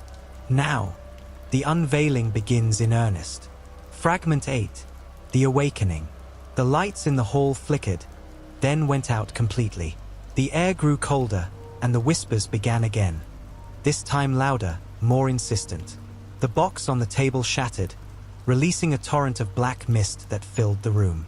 Shapes moved within it, impossibly large and inhuman, their eyes glowing like embers in the dark. Panic erupted. People screamed, ran for the doors, but the mist was everywhere, suffocating and alive. I stumbled backward, my vision blurring. In the chaos, I saw the suited man standing perfectly still, his arms outstretched as if welcoming the creatures. "This is their domain," he said, his voice echoing. "And we are but their instruments." Fragment 9, the escape. I don't remember how I got out. The next thing I knew, I was stumbling through the woods, the whispers fading behind me. The estate was gone, replaced by an expanse of trees that stretched endlessly in all directions. I don't know how long I ran before I collapsed, gasping for air. When I looked up, I saw it again. The skeletal tree, its roots coiled around the edge of the void. The whispers returned, louder this time, and I knew, with a bone-deep certainty, that I could never escape Hollow Pines. Fragment 10, the return. I woke to the sound of rustling leaves. The air was thick with the smell of damp earth, and my limbs felt heavy as if weighted by an unseen force. The skeletal tree loomed ahead, its gnarled branches swaying despite the absence of wind. I tried to stand, but my legs buckled beneath me. Crawling forward, I realized the ground wasn't just dirt. It was moving. Tiny, writhing forms squirmed beneath my hands, vanishing into the soil as soon as I noticed them. The whispers began again, soft and rhythmic, growing louder with each passing second. They were no longer confined to my mind. They were all around me, echoing from the shadows, each voice overlapping the next in a chaotic symphony. "You were chosen," the voices said in unison. "For what?" I croaked, my throat dry and raw. "To carry the seed," they replied. Fragment 11, the seed.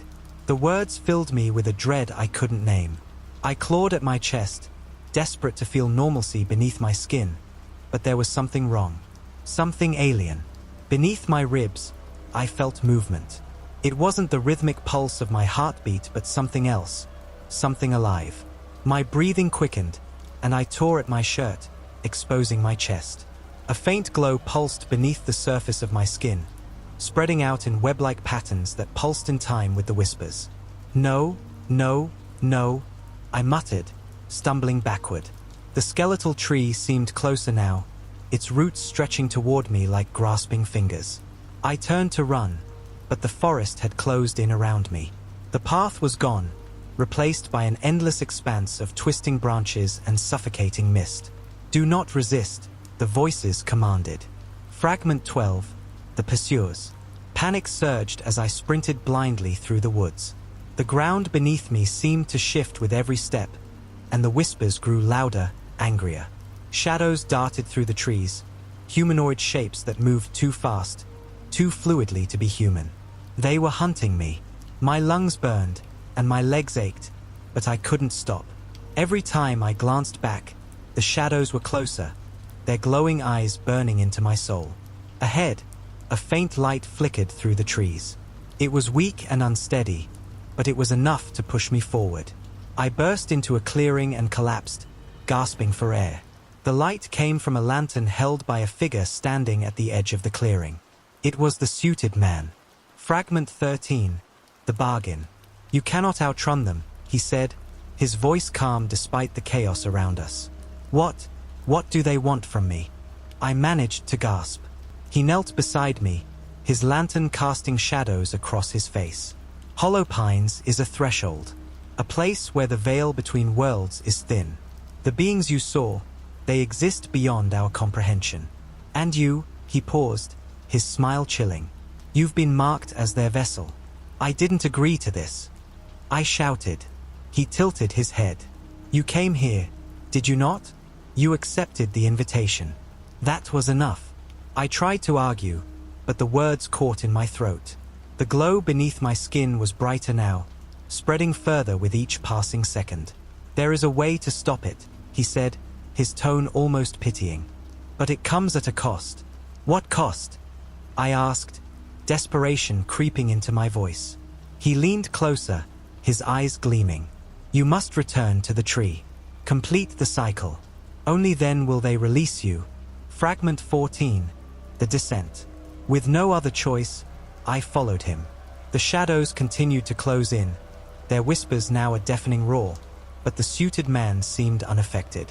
His lantern cut through the mist, illuminating a narrow path that hadn't been there before. The tree loomed ahead, its roots pulsing with the same eerie glow as my skin. The void beneath it churned, emitting a low, guttural sound that resonated in my chest. This is where it ends, the man said, stopping at the edge of the clearing. I turned to him, my heart pounding. What happens if I don't do this? His smile was faint but cruel. You'll become one of them. The ground beneath me began to shake, and the whispers reached a fever pitch. The shadows were closer now, their forms distorted and grotesque. With a trembling hand, I stepped toward the tree. Fragment 15. The offering. The air grew thick as I approached the void. The glow beneath my skin pulsed in rhythm with the tree's roots, and I felt an overwhelming pull toward the darkness. The whispers turned into a chant, their words unintelligible yet commanding. As I stood at the edge of the void, a single command echoed in my mind. Release it. Instinctively, I raised my hands, and the glow beneath my skin intensified. The pain was unbearable, like fire coursing through my veins, but I couldn't stop. The light flowed from me into the void, and the whispers grew louder, almost triumphant. The shadows halted, their forms trembling as the light consumed them. Then, silence.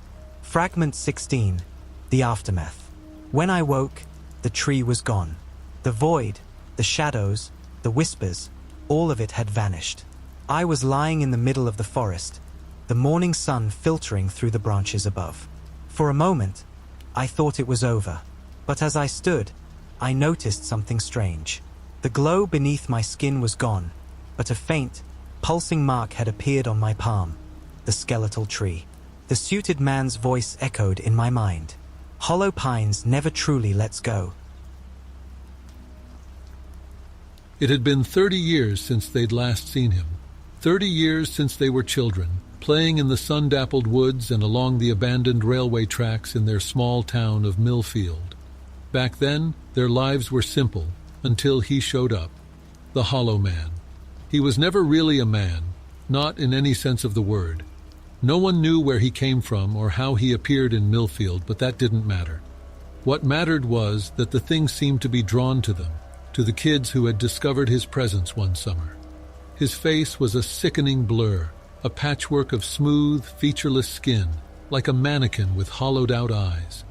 Every time they encountered him, he had the same haunting grin, and no matter how fast they ran, they could never outrun him. They thought they had escaped, moved away, put the whole thing behind them. But the memories of those days never faded. The friends grew up, scattered across the country, each of them haunted by the same nightmares, the same feeling of dread. It wasn't until they received the letter that they knew he was still out there, waiting, and he was coming for them. The letter arrived one by one, to all 6 of them, Josh, Elena, Max, Ava, Sarah, and Ben. Each one had a simple, chilling message. He's back. You have to come home. No return address, no sender. just the haunting reminder of the horror they had endured together. The handwriting was messy, slanted, almost childlike, but there was no mistaking it. This was no prank. It was a summons. Reluctantly, they all returned to Millfield. As they stood together in front of the old train station, a familiar weight settled in their chests. The town hadn't changed much. The same crooked houses, the same fog that rolled in every evening, the same silence hanging over everything. It was as if time had stopped, frozen in place. But they all knew deep down that something had changed. They had come back to face the thing that had tormented them for years. That night, they met in the basement of Josh's old house, the one place they had used to hide when they were children. They locked the door, turned off their phones, and sat in a circle, remembering the things they had tried so hard to forget. "Do you think it's really him?" Elena asked, her voice shaky. "I don't know," Ben replied, his brow furrowed. "But we have to face it. We didn't finish what we started." Max clenched his fists. "He's been following us all these years. Every time I close my eyes, I can feel him there, waiting." The silence hung heavy. Ava, who had been quiet up until this point, finally spoke. "We were kids. We didn't understand what he was, what he could do." Josh swallowed hard. "We still don't." There was a long pause, broken only by the creak of the house settling, the sound of wind howling through the trees.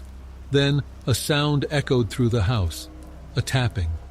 Soft at first, then louder, more deliberate. It was coming from upstairs. They all froze. The tapping stopped, but the tension in the room was unbearable. "It's him," Sarah whispered, her face pale. "No," Josh said, his voice trembling. "It can't be. He's just a memory. He's gone." But then they heard it again, a scratching like claws against wood, scraping their way closer, inch by inch. Max jumped to his feet, his chair falling backward. "I don't care what we call it. We need to end this. Now." The scratching stopped. A long silence followed, but it wasn't the quiet of safety. It was the kind of silence that fills your chest with dread, the kind of silence before something horrible happens. Then they heard the footsteps, slow, heavy, dragging, coming down the stairs. Each of them felt their heart stop as the figure appeared in the doorway. He was taller now, his body twisted and contorted, limbs too long for his frame. His face was still that same hollow blur, a sickly, distorted mask that shimmered as if it was barely held together. His eyes, if they could even be called that, were empty black holes, and his grin stretched impossibly wide, revealing rows of sharp, jagged teeth. "Do you remember me?"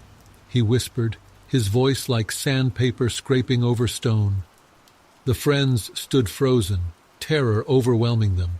The hollow man took a step forward, his limbs bending at unnatural angles, the sound of his bones creaking and cracking. "You shouldn't have come back," he crooned, his voice high-pitched and sing-songy. "But you did. You never learned, did you?"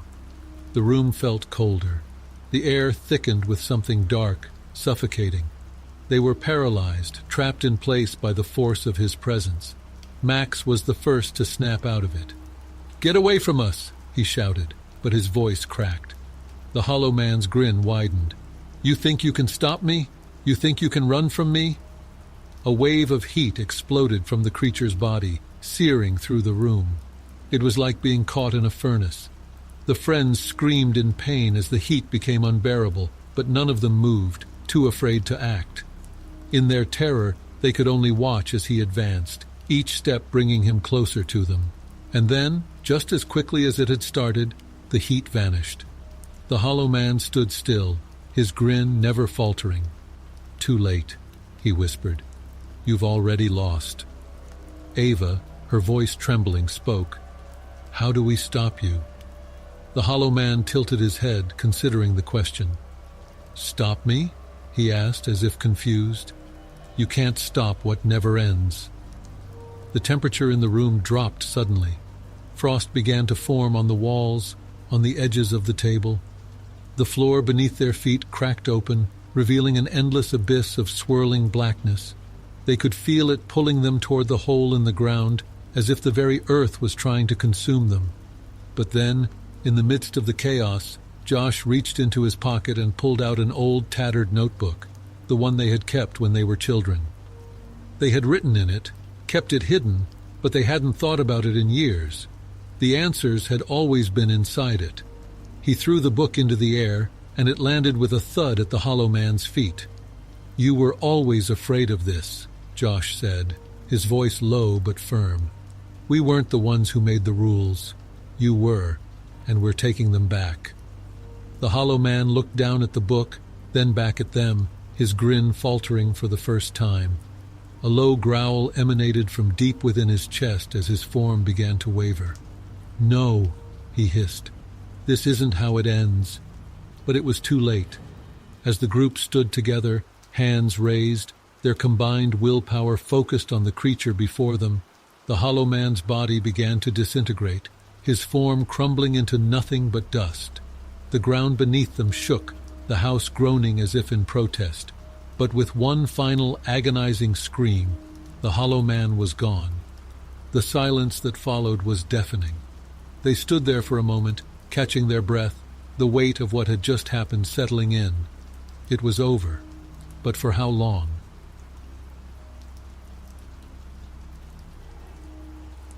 Through the Darkness. Part 1. The Pattern. The city never sleeps. It never has. Its pulse beats through the concrete veins of every street, alley, and building. There's a hum that you can feel at the back of your skull, a constant undercurrent of noise. The distant roar of traffic, the shuffle of feet on the sidewalk, the murmur of conversations in cafes and bars. But underneath all of that, there is something else. Something quieter. Something more sinister. I've spent my career chasing shadows, watching people and places with a steady hand, trying to find the patterns hidden beneath the noise. It's what I do. It's what I've always done. But even I couldn't have prepared myself for this. I'm Detective Samuel Daniels, and I've been on the force for 15 years. That's long enough to know when something isn't right. And this was wrong. The first body was discovered a week ago. The victim, a young woman in her 20s, was found in an abandoned building on the outskirts of the city. No signs of struggle, no obvious injuries. It looked like she had just collapsed, but the smell of something sickly sweet lingered in the air. She had been strangled, that much was clear. At first, we thought it was just another case of a random killing, a mugging gone wrong, a drug deal turned violent. But then the second body turned up. Same place, same circumstances, same smell. It was the pattern that hooked me. The third victim was found in the same location, her body discarded like the others. Same story, same haunting absence of evidence. No signs of forced entry, no witnesses, and no trace of the killer. It was as if these people had simply disappeared, only to reappear in death, in the same place, under the same circumstances. I don't believe in coincidences. Not anymore. I stared at the photos of the victims. All of them were young women, each with dark hair and pale skin, their faces frozen in a state of fear or surprise. I could see it in their eyes. They knew something was coming, but they never had the chance to fight it. I rubbed my face, my mind racing. Something didn't sit right with me. There was a coldness in these deaths, a calculated, almost clinical efficiency that spoke of a mind more detached from humanity than I cared to think about. These were not crimes of passion. These were deliberate, methodical killings, carried out with an almost surgical precision. I grabbed my coat and headed out to the crime scene. The abandoned building was cold, the kind of cold that cuts through to your bones. The air was stale, thick with dust and the faint odor of mold. The room where the bodies had been found was empty now, save for the faint outline of where they had once lain. Yellow police tape still crisscrossed the doorframe, and the remnants of chalk outlines marked the floor. I could see the traces of blood that had been scrubbed away but never truly erased. And the smell, it lingered, a faint, cloying sweetness that made my stomach churn. It was like the smell of something rotting, something forgotten. I crouched down and ran my hand over the floor, trying to find something, anything, that could give me a lead. There was nothing, just dust and dirt. But I wasn't going to give up so easily.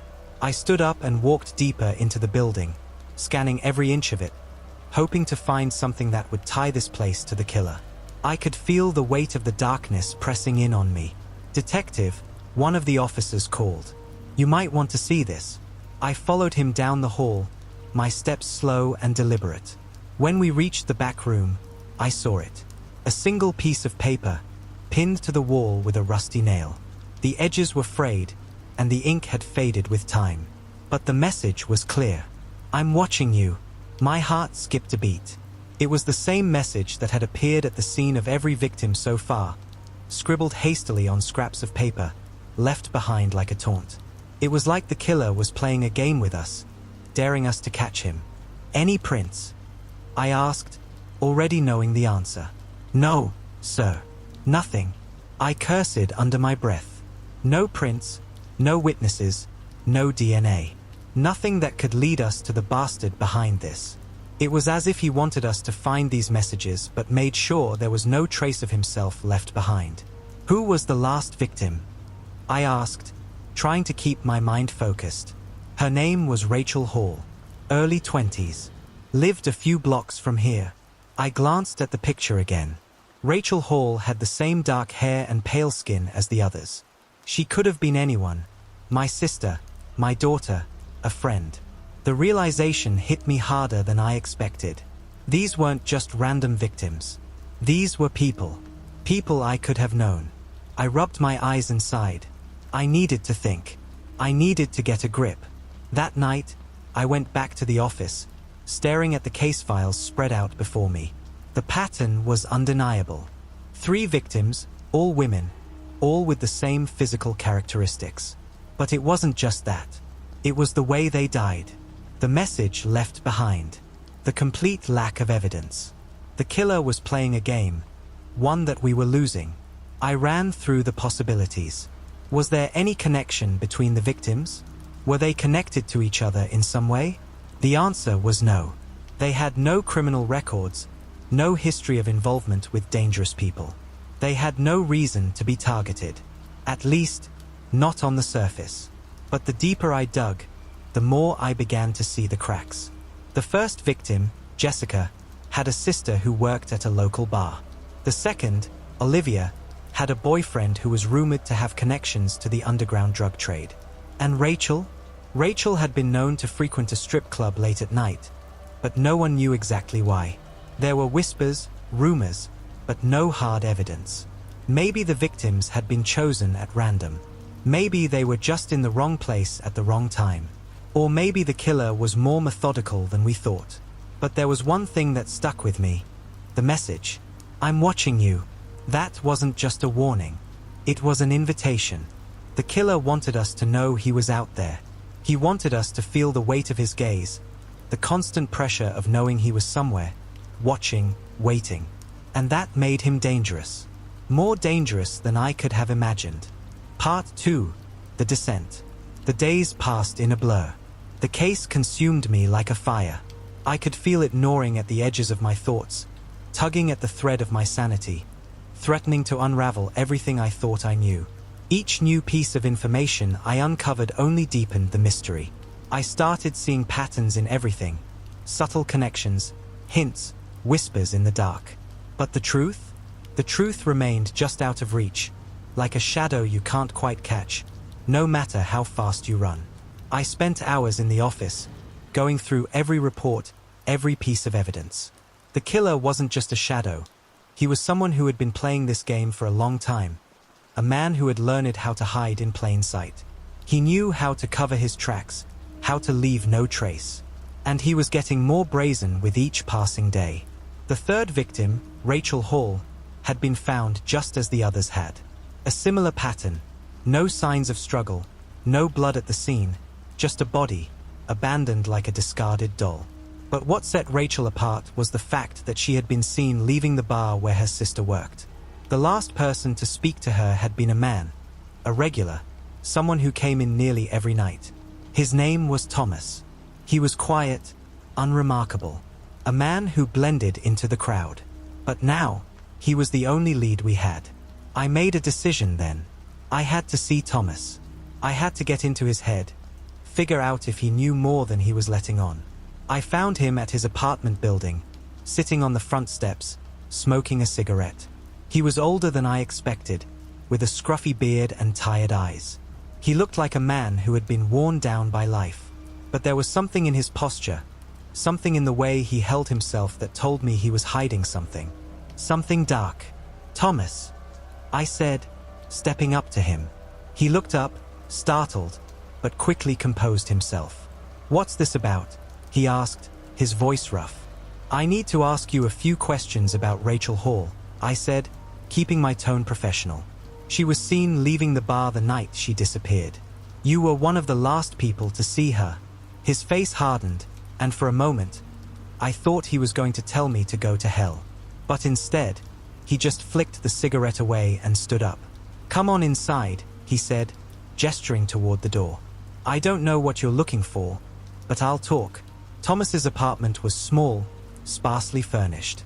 It smelled of stale beer and the faint scent of something old, something rotting in the corners. The walls were bare, save for a few framed photographs of him and friends, laughing, drinking, pretending to be happy. There was a sense of abandonment in the place, a feeling of stagnation. It was as if Thomas had been living in limbo, suspended between the life he once had and the one he'd somehow let slip away. We sat across from each other at a small table. I could tell he was nervous, his hands shaking slightly as he fiddled with the edges of his sleeves. But I didn't trust his nerves. I knew that look, the one that said someone was hiding more than they were letting on. "I don't know what you think you're going to find," Thomas said, his voice a little too calm. "I don't know Rachel like that.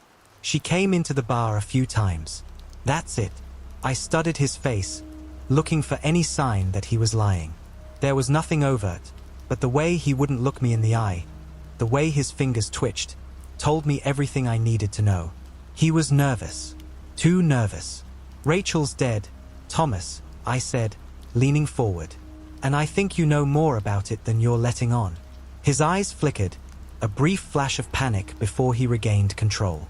"I told you, I don't know anything," he said, his voice rising slightly. "I didn't hurt her. I didn't even know her that well. She just came in. We talked. That was it." I stared at him, letting the silence stretch between us. Silence always made people uncomfortable, and in my experience, people would fill it with the truth, whether they meant to or not. "And what about the others?" I asked softly. "Do you know them too? The other victims? They all had connections to places like the bar, places like yours." Thomas froze. His eyes widened ever so slightly, his hand tightening around the edge of the table. For a moment, I thought he was going to break, to tell me everything. But instead, he clenched his jaw and looked away. "I don't know what you're talking about," he muttered. "I don't know anything about those other women." But I could see it now, the cracks in his facade, the guilt he was trying so hard to hide. I leaned back in my chair, keeping my expression neutral. He wasn't telling me everything. I knew that. And yet, I wasn't getting any closer to understanding the full picture. Before I could say anything else, Thomas stood up abruptly. "I've said all I'm going to say," he said, his voice shaking. "I don't know anything. I'm not involved." I didn't argue with him. There was no point. He was scared, of me, of what I might find out, or of what he had been part of. I had no proof to hold him, no solid evidence to arrest him. But I couldn't shake the feeling that Thomas was hiding something, and I was going to find out what it was. One way or another. I left his apartment without saying another word. As I stepped out onto the street, I felt the weight of the city pressing in on me. It felt different now, as though I were walking through a world that was starting to shift, starting to unravel. The case had become more than just a job. It had become an obsession. I couldn't let it go.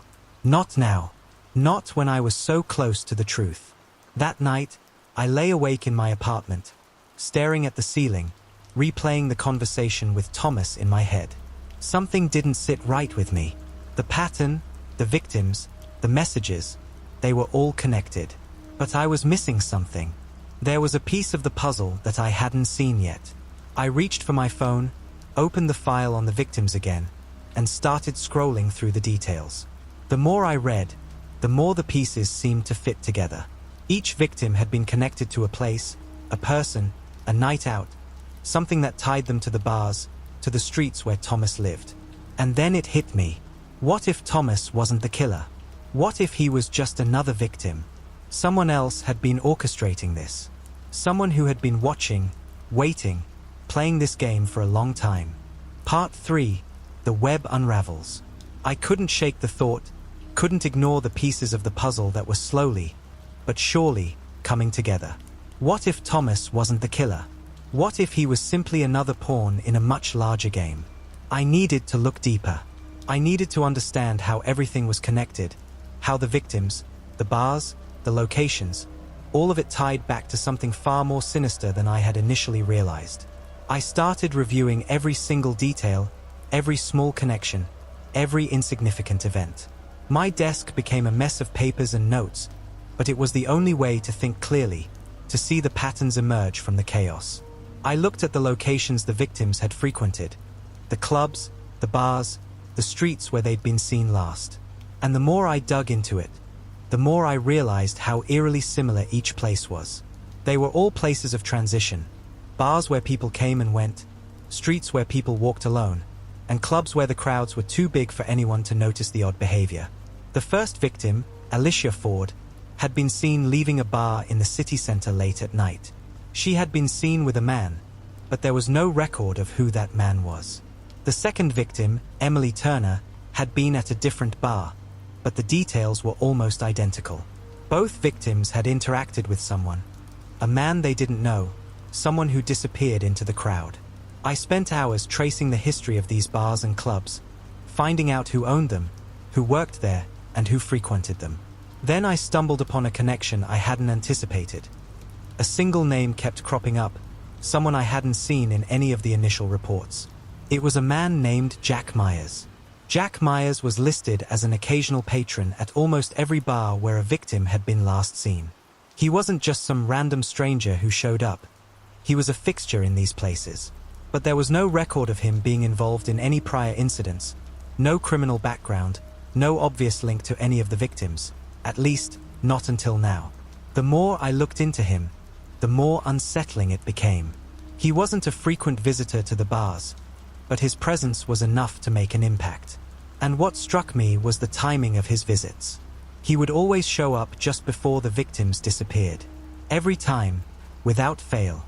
And when the victims were found, his name was nowhere to be found. I needed to know more about this Jack Myers, and I had to act fast. If there was one thing I knew, it was that time was running out. The killer, or whoever was pulling the strings, was growing bolder. I could feel it in my bones, the tension in the city, the sense of dread that was slowly taking hold of everyone. The next morning, I drove out to the first bar where Jack Myers had been seen. The bar was a dimly lit dive on the outskirts of town, a place where the air was thick with cigarette smoke and the hum of distant conversation. It wasn't much to look at, but it had been the last place where Alicia Ford had been spotted. I walked inside, scanning the room. The bartender, an older man with a graying beard, gave me a cursory glance before nodding in my direction. "Can I help you?" he asked, his voice gravelly from years of smoking. "I'm looking for someone," I said, my eyes scanning the dimly lit corners. Jack Myers. He was a regular here. The bartender stiffened. There was something in his eyes, something that said he knew exactly who I was talking about. He hesitated before answering. "Jack? He comes in now and then," he said. "Not much of a talker, but when he does, people notice. He's got this presence, you know?" I leaned in, trying to gauge his reaction. "Did he know any of the victims?" I asked, watching him carefully. The bartender's eyes flickered with unease, but he kept his composure. "I'm not sure. He talked to a lot of people, but he kept to himself mostly. If you're asking if he was involved in anything bad, I wouldn't know. He didn't come around after Alicia." I could feel the tension in the room grow. There was something the bartender wasn't telling me. I pressed him further. "After Alicia? What do you mean?"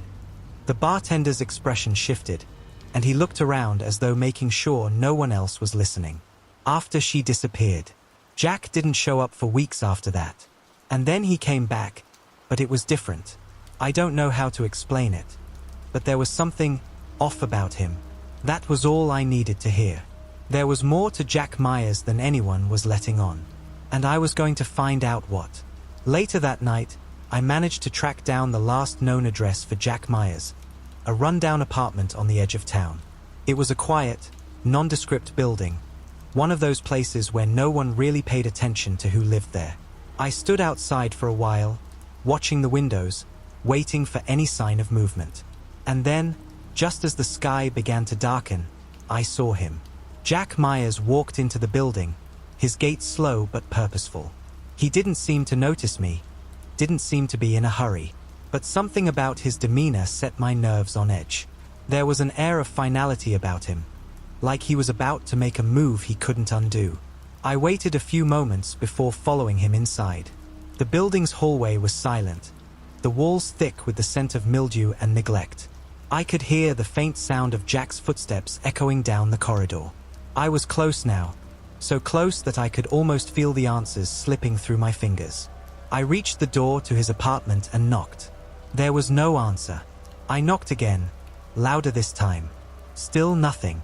I pressed my ear to the door, listening for any sign of movement inside. But all I could hear was the faint sound of breathing. Slow, steady, almost as if he were waiting for me. I knocked once more, but this time, I didn't wait. I pushed the door open, my gun drawn, ready for whatever I would find. The apartment was empty, except for a single chair facing the wall. It was an old wooden chair, the kind you would see in a schoolroom. And sitting on the chair was a piece of paper, folded neatly, addressed to me. I didn't need to read the letter to know what it meant. The killer, or whoever was orchestrating this, had known I would come. He had been waiting for me. But this was only the beginning. There was so much more to uncover, and I was getting closer. Too close. Part 4, The Haunting Truth. I stood frozen in the doorway, my heart hammering in my chest, staring at the letter that sat on the chair like a terrible omen. Every instinct screamed at me to turn and leave, to call for backup and bring the full force of the department to this place. But I couldn't. I had to know what was inside that letter. The chase had led me here, and I wasn't about to back down. With a shaky hand, I reached for the envelope, the weight of it far heavier than it should have been. As I unfolded the paper, a chill ran through me, almost as if the air itself had thickened. The handwriting was unmistakable, sharp, deliberate strokes, as though every word had been carefully crafted. "You're getting close, detective." My stomach twisted. The words weren't just a message, they were a challenge, a taunt. Whoever was behind this wasn't just playing a game. They were making me a part of it.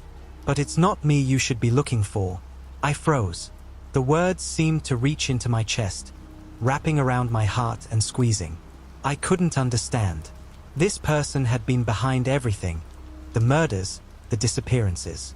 They'd made their moves from the shadows, pulling strings, creating chaos. How could they say it wasn't them? The one you seek has been with you all along. The game is just beginning. Detective. My breath hitched, and the world seemed to spin. The words on the page blurred for a moment as I reread them, trying to piece together what they meant. Who could this mysterious figure be? Someone close to me? Someone I trusted? The sound of footsteps behind me shattered my thoughts, and I spun around instinctively, my hand reaching for my gun. But there was no one there. Just the empty hallway, the oppressive silence. I blinked, disoriented, and took a step backward, my back hitting the doorframe. The apartment felt suffocating now, as though the walls were closing in on me. I should have left. I should have gone back to the precinct and told them what I had found.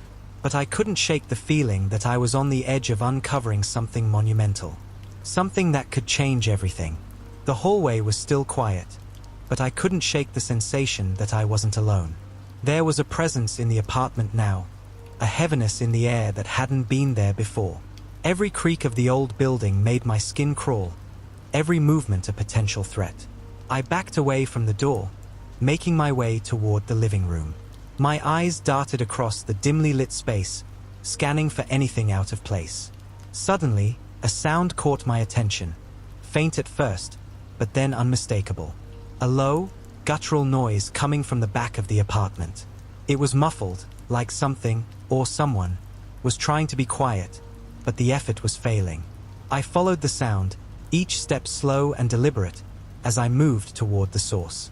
The apartment seemed unnervingly still, too still for comfort. As I approached the hallway leading to the bedroom, the noise grew louder, a strange, rhythmic scraping sound, like fingernails dragging across a hard surface. I stepped into the bedroom, my heart racing. The room was almost empty, save for a single figure hunched over in the far corner, obscured in shadow. I couldn't make out the details, but the shape was unmistakable. "Jack!" I called, my voice shaky but firm.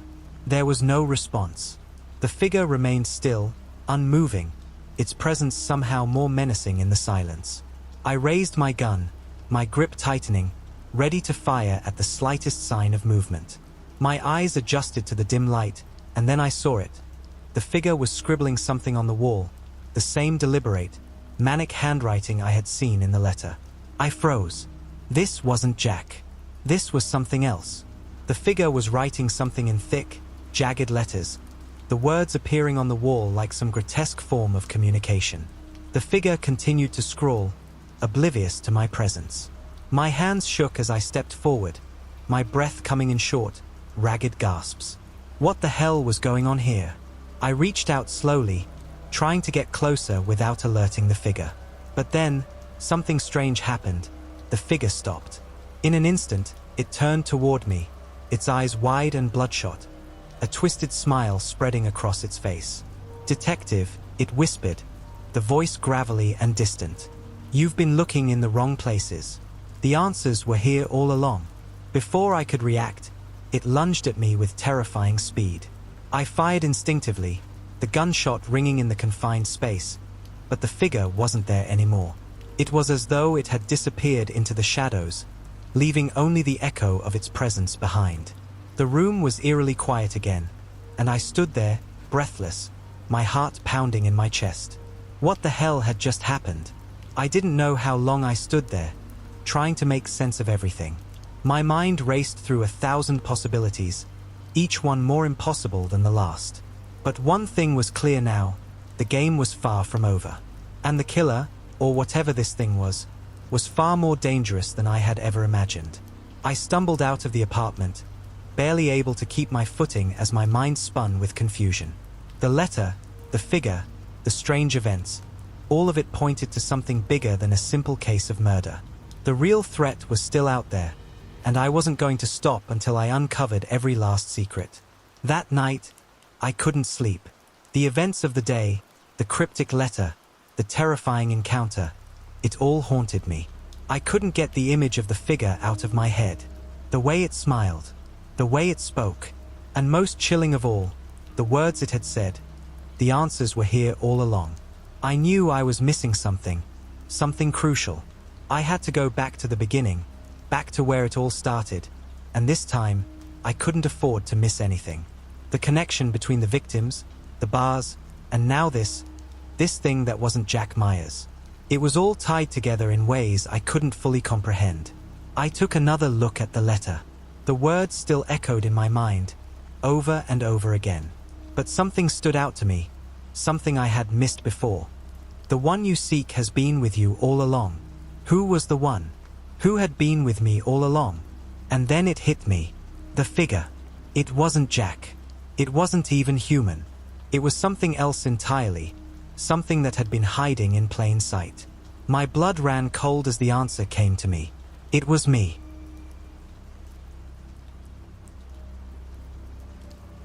It was the kind of Friday the 13th that felt like it had been waiting for years to finally arrive. The air was thick with humidity, and the sky was a heavy shade of gray, as if it too was anticipating something dark. Ethan had no idea what he had gotten himself into when he agreed to join his friends for a weekend getaway in a secluded cabin in the woods. The group had decided that they wanted to escape the city for a few days to get away from the noise and the constant buzz of modern life. They found an old cabin deep in the forest, far from any civilization. It was the perfect spot for some quiet, no distractions, just them and nature. Or so they thought. The sun had dipped below the horizon by the time they reached the cabin, casting long, eerie shadows across the landscape. The only sounds were the rustling of leaves in the wind and the occasional hoot of an owl. There was something unsettling about the quiet, a stillness that made Ethan uneasy. He didn't know why, but the woods seemed to hold their breath, as if they were waiting for something. "All right, let's get inside. I'll make dinner," said Marcus, the group's self-proclaimed leader. His voice was bright and cheerful, but even he couldn't shake off the strange feeling that had settled in the pit of his stomach. The cabin was old, almost too old, but it was clean enough. The floorboards creaked with every step they took, and the walls seemed to moan as though the place itself had a life of its own. They dropped their bags and started unpacking, trying to shake off the unease that was creeping in. As the night wore on, the group settled around the fireplace, laughing, drinking, and telling stories. Ethan couldn't help but feel like something was wrong. There was an eerie silence outside, as if the forest had gone completely still.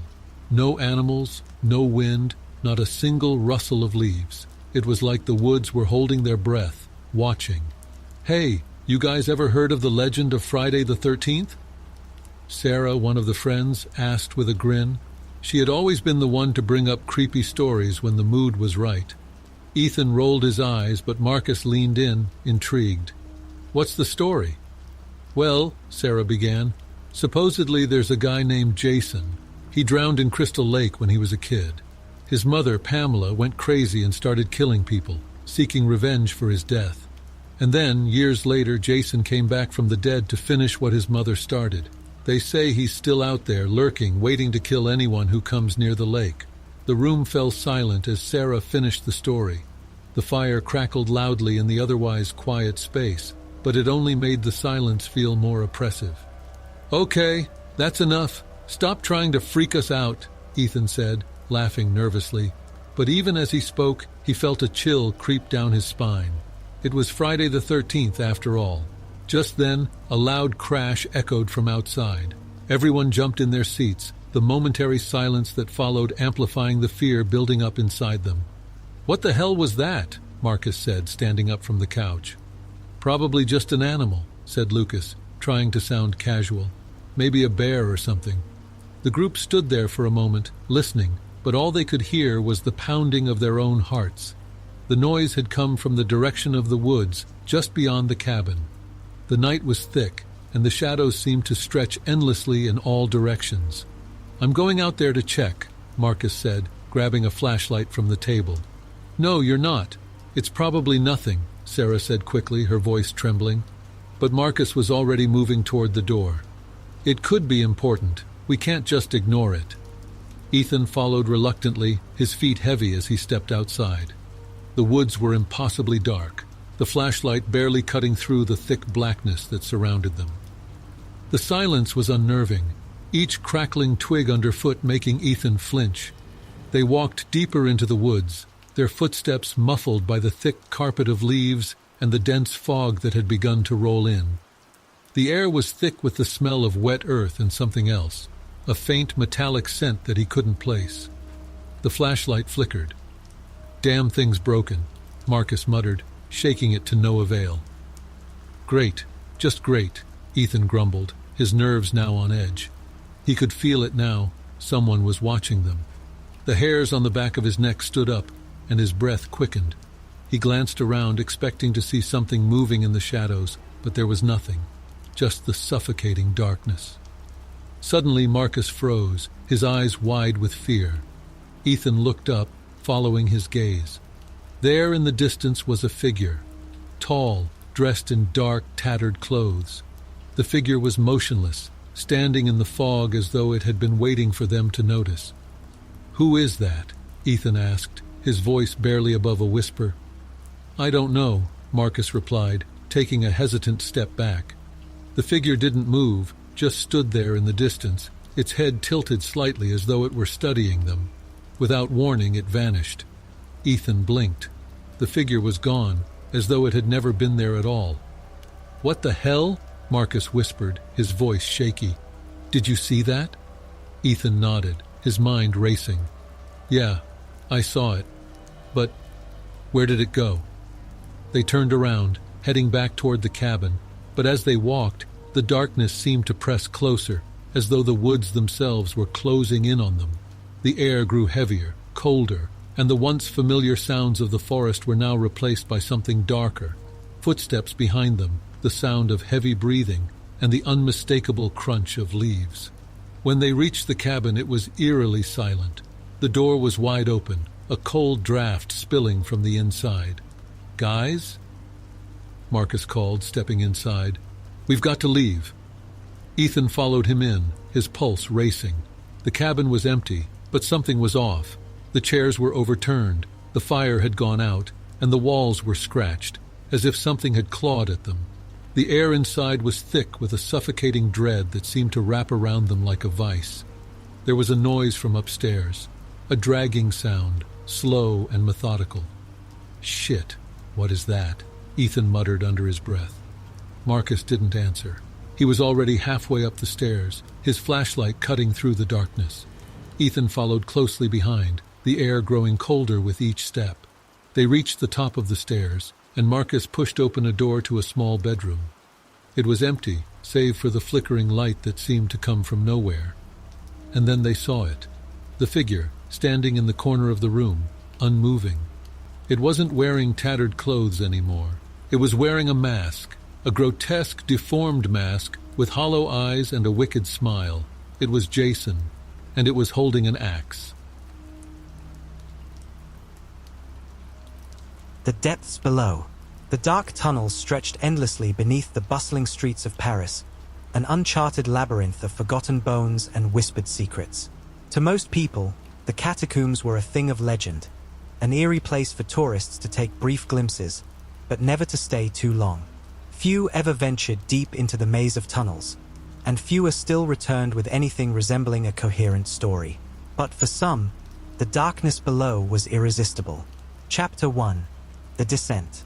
Elliot had never been the adventurous type. An unremarkable man in his late 20s, he was more at home with a book in his hand than seeking out thrills. But one particular Friday night, when his friends, Jules, a thrill-seeker, and Marie, a photographer with a fascination for the macabre, came up with the idea of exploring the catacombs, Elliot found himself caught between his instinct for caution and the pull of something darker, more exciting. The catacombs had always intrigued him, even as a child. He'd read about them in books, seen the eerie photos of the stacked bones that seemed to stretch for miles. But it was more than curiosity. There was something in the air that night, a sensation that maybe, just maybe, the depths of the catacombs could answer questions he never even realized he had. As the sun set behind the iconic skyline of Paris, the three friends gathered at the entrance to the catacombs on Place Denfert Rochereau. The cold night air seemed to press against them, as if trying to stop them from entering. Marie led the way, a flashlight in her hand, her camera slung across her shoulder. Jules, ever the bold one, was already grinning like a madman, ready for the adventure. And Elliot, reluctantly but with a growing sense of unease, followed. The entrance was dark, a wide iron gate locked with a rusty chain. After a few minutes of fiddling, Jules managed to break the lock open with a crowbar. It wasn't a difficult task. There were stories of people sneaking into the catacombs all the time, but Elliot felt a twinge of discomfort in his stomach as the gate creaked open. A gust of stale air rushed out, bringing with it the scent of earth and decay. "Are we really doing this?" Elliot muttered, hesitating at the threshold. Jules gave him a look, half amused, half challenging. "Of course we are. You wanted adventure, right? No turning back now." Marie gave a nervous smile, though her excitement was palpable. "I've wanted to photograph this place for years. There's something beautiful about the history down here. The bones, the passageways." Her voice trailed off as she stepped into the darkness, followed by Jules. Elliot took a deep breath and, with one last look at the glowing lights of Paris behind him, followed them into the catacombs. The temperature dropped immediately, the walls of the tunnels cold and damp against the air. The only sounds were the soft echoes of their footsteps and the occasional drip of water from the walls. Marie's flashlight beam sliced through the darkness, illuminating the piles of bones, stacked meticulously along the walls in geometric patterns. They seemed endless, rows upon rows of skulls and femurs, stretching into the abyss. The deeper they went, the more the silence pressed in on them, suffocating and oppressive. Elliot tried to push aside the creeping sense of dread that slowly gnawed at his mind, but it was difficult. The catacombs were a graveyard, after all, not just for the bones of the dead, but for the memories of those who had wandered into these depths and never returned. "It's amazing," Marie whispered, snapping pictures of the eerie arrangements of bones. "There's so much history down here. So much life, in a strange way." Elliot nodded, though his unease only grew as they ventured further. Something about the silence of the place, the unnatural stillness, felt wrong. Jules was the first to break the quiet. "Hey, did you hear that?" Elliot stopped, his heart racing. "Hear what?" "Footsteps," Jules said, his voice lower now. "Behind us." Elliot turned, but the tunnel was empty behind them. Only the distant glow of Marie's flashlight illuminated the endless passageways. "There's no one else down here," he said, trying to dismiss the growing anxiety in his voice. Jules shrugged. "I don't know. It sounded like someone was following us. Anyway, let's keep going." But as they moved deeper, Elliot couldn't shake the feeling that they weren't alone. The silence seemed too complete, too unnatural. He glanced over at Marie, who was now focusing intently on her camera, oblivious to the growing tension. Minutes turned to hours, and still, they descended.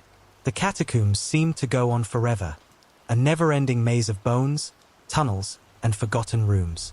At one point, they reached a narrow, claustrophobic passageway, where the walls were so close that they had to crawl on hands and knees. "I don't know, guys," Elliot said, his voice tight. "This is getting too deep. We should turn back." But Jules and Marie urged him on. "We're fine," Jules insisted, though there was a nervous edge to his tone now. "We're close to something." "I don't know," Marie echoed. "I can feel it. There's something down here. I want to see it." Despite his growing sense of dread, Elliot followed them, unable to ignore the pull of their excitement. They pushed through the cramped passageway, deeper into the bowels of the catacombs, until they came to a large, circular chamber. The air here felt different, heavier. The smell of rot was stronger, and the walls were lined with intricate carvings, depicting strange symbols that Elliot couldn't recognize. At the center of the room was a stone pedestal, and on it, something that made his blood run cold. It was a large, ancient-looking book, its pages yellowed with age, its leather cover cracked and worn.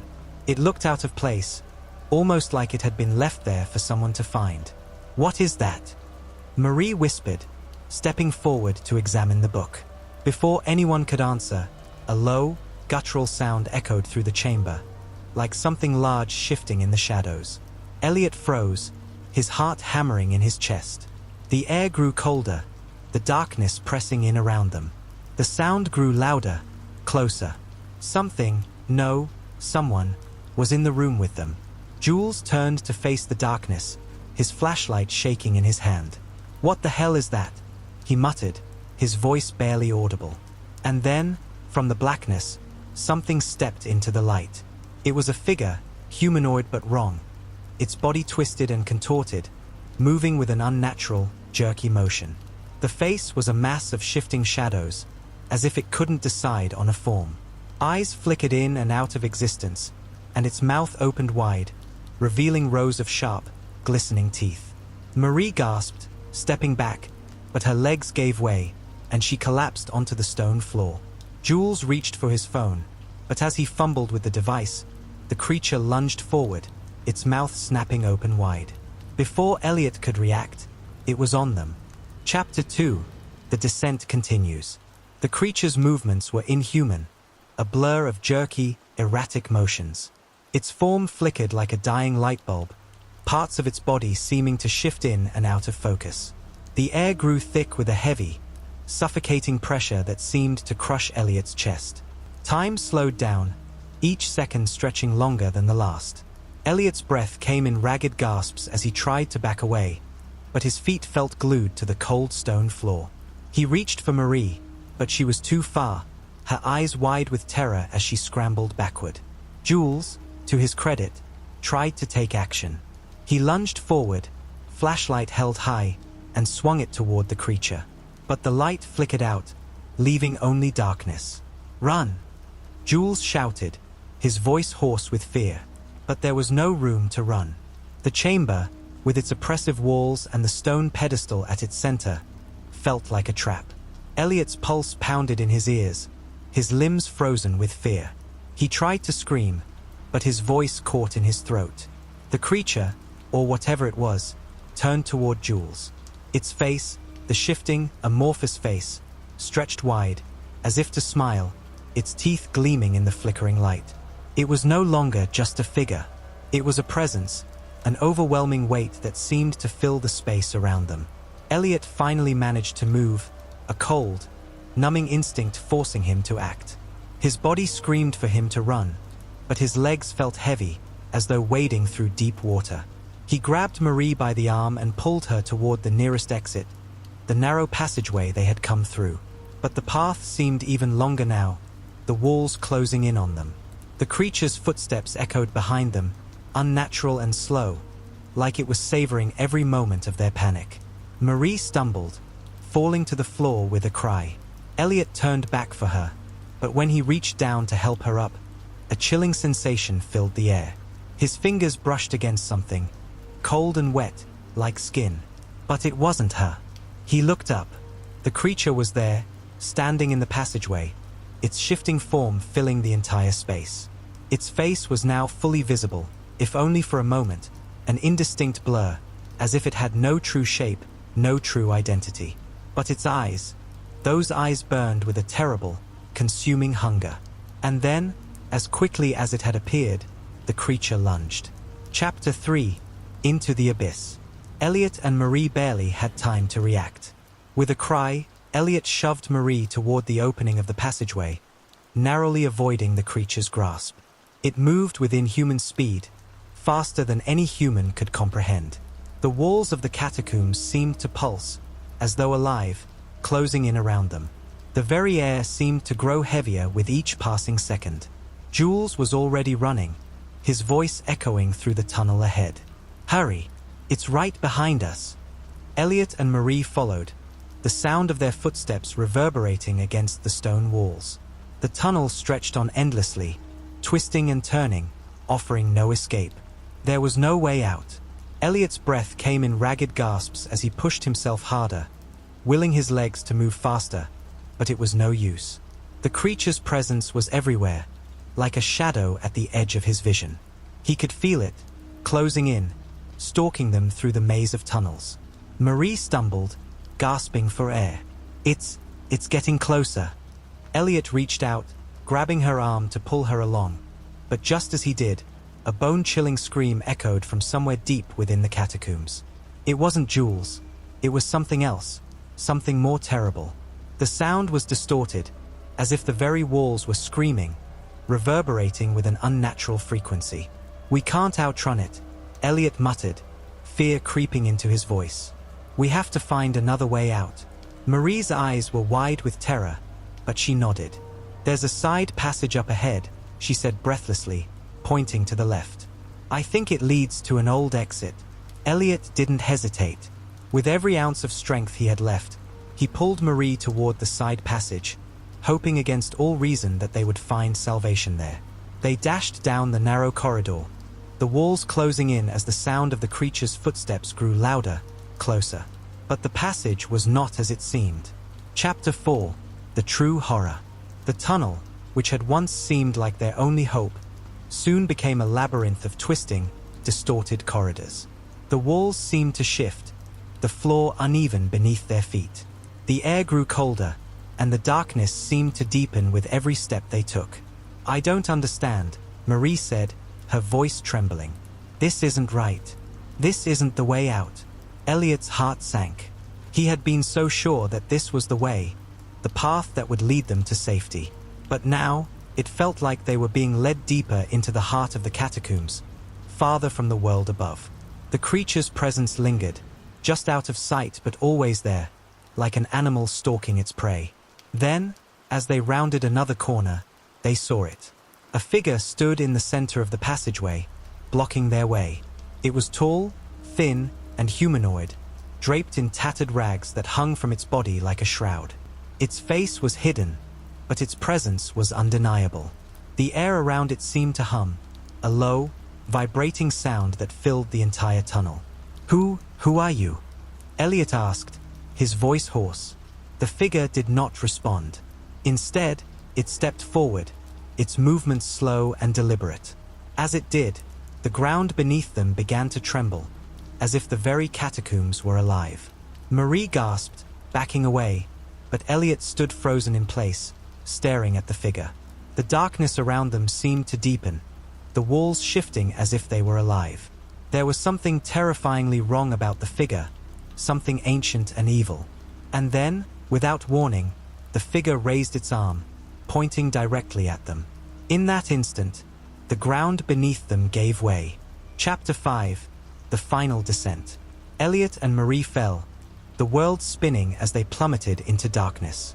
Their screams were drowned out by the deafening sound of the earth shifting beneath them. When they landed, the impact knocked the breath from their lungs. They were no longer in the tunnels. No, they had fallen into something far worse. The chamber was vast, its walls lined with symbols and carvings that made no sense. The air was thick with the stench of decay, but this place was different. It was ancient. The darkness was alive, breathing, pressing in on them from all sides. And standing in the center of the room, the figure from the tunnels watched them with empty, hollow eyes.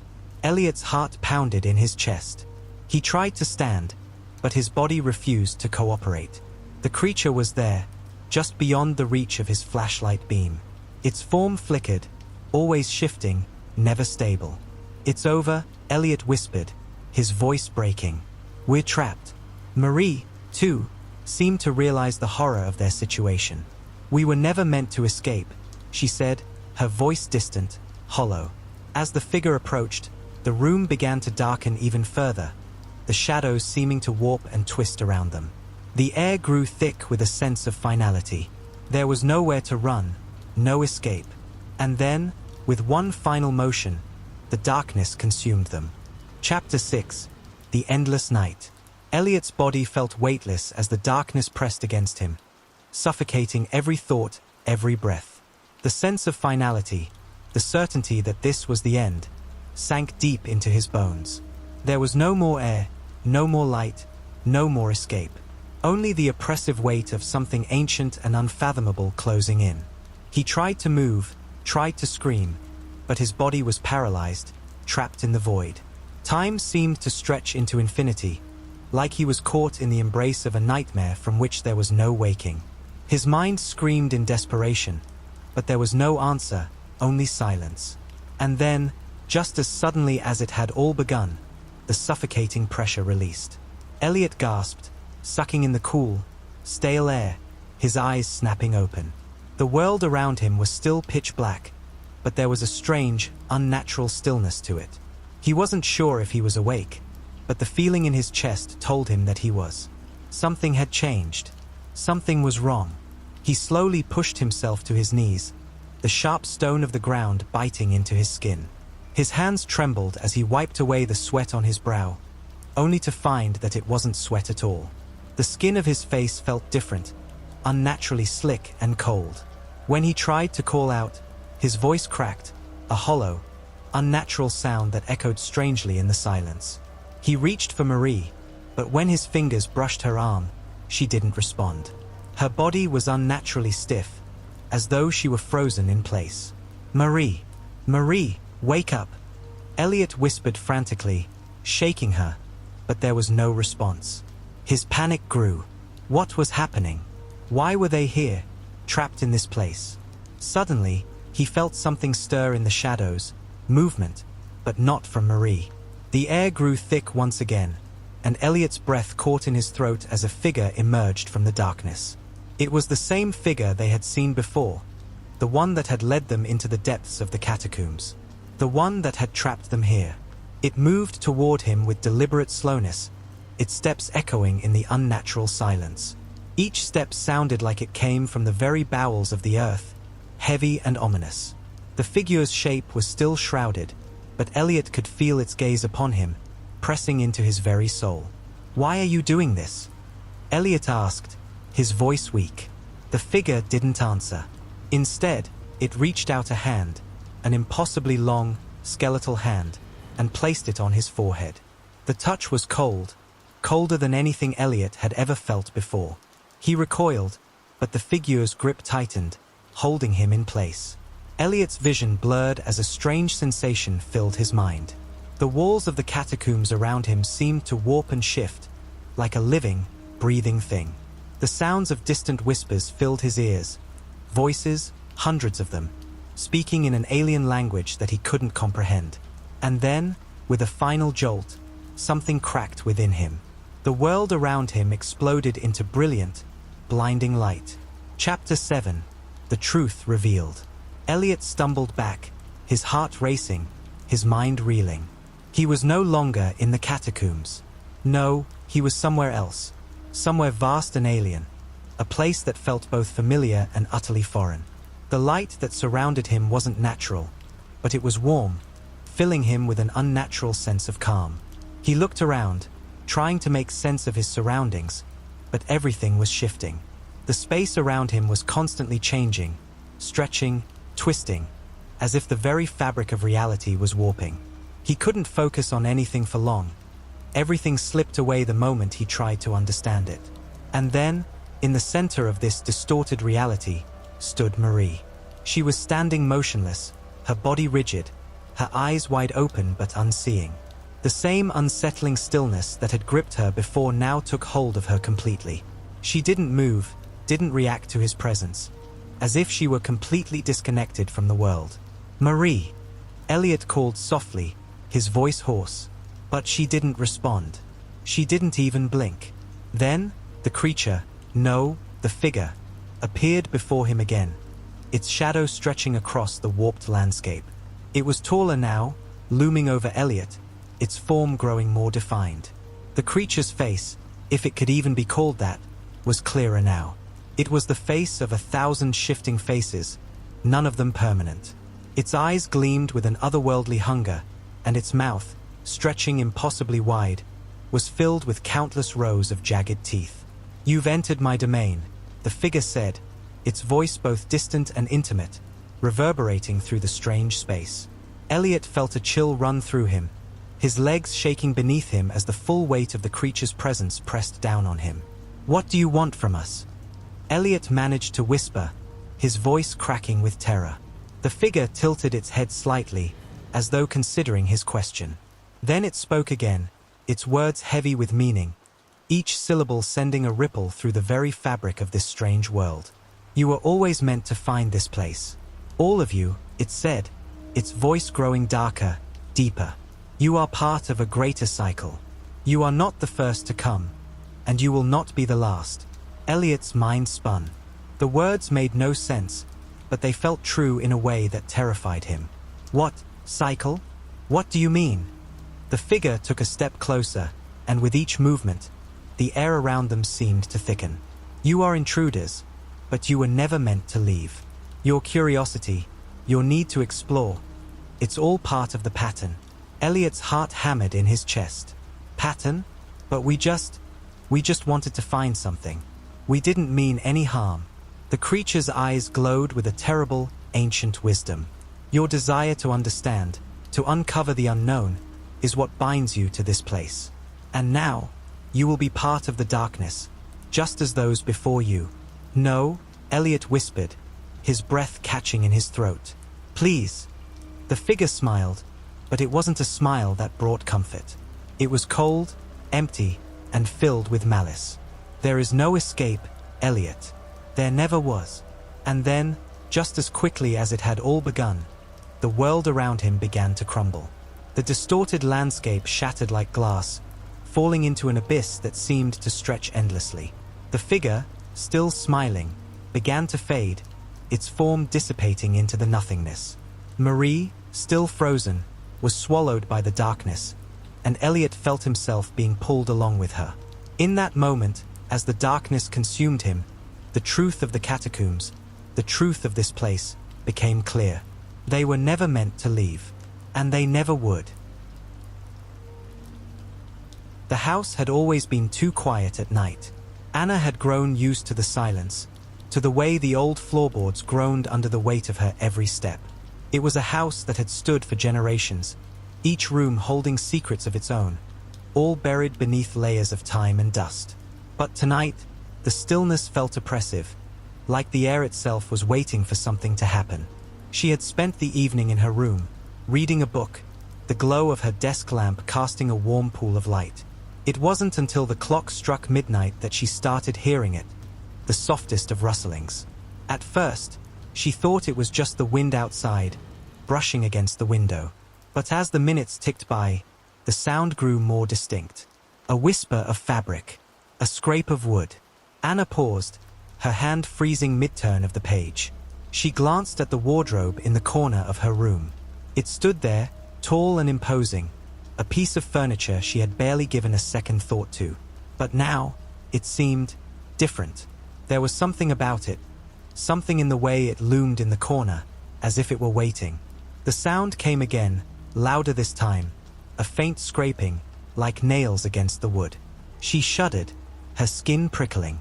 Her heart thudded in her chest, too loud, too fast. The room felt colder, the shadows deeper. She told herself it was nothing, just the house settling. She told herself to ignore it, but something in the pit of her stomach told her she couldn't. The noise stopped. Her breath hitched, and for a moment, Anna felt the room grow impossibly still. The silence that followed was heavier than any sound. She turned her gaze back to the wardrobe, her eyes narrowing. Had she imagined it? Then, the door creaked. Slowly, almost too slowly. Anna stiffened. She didn't move. Her fingers tightened around the edge of her book. The wardrobe door was half open. She had never left it like that.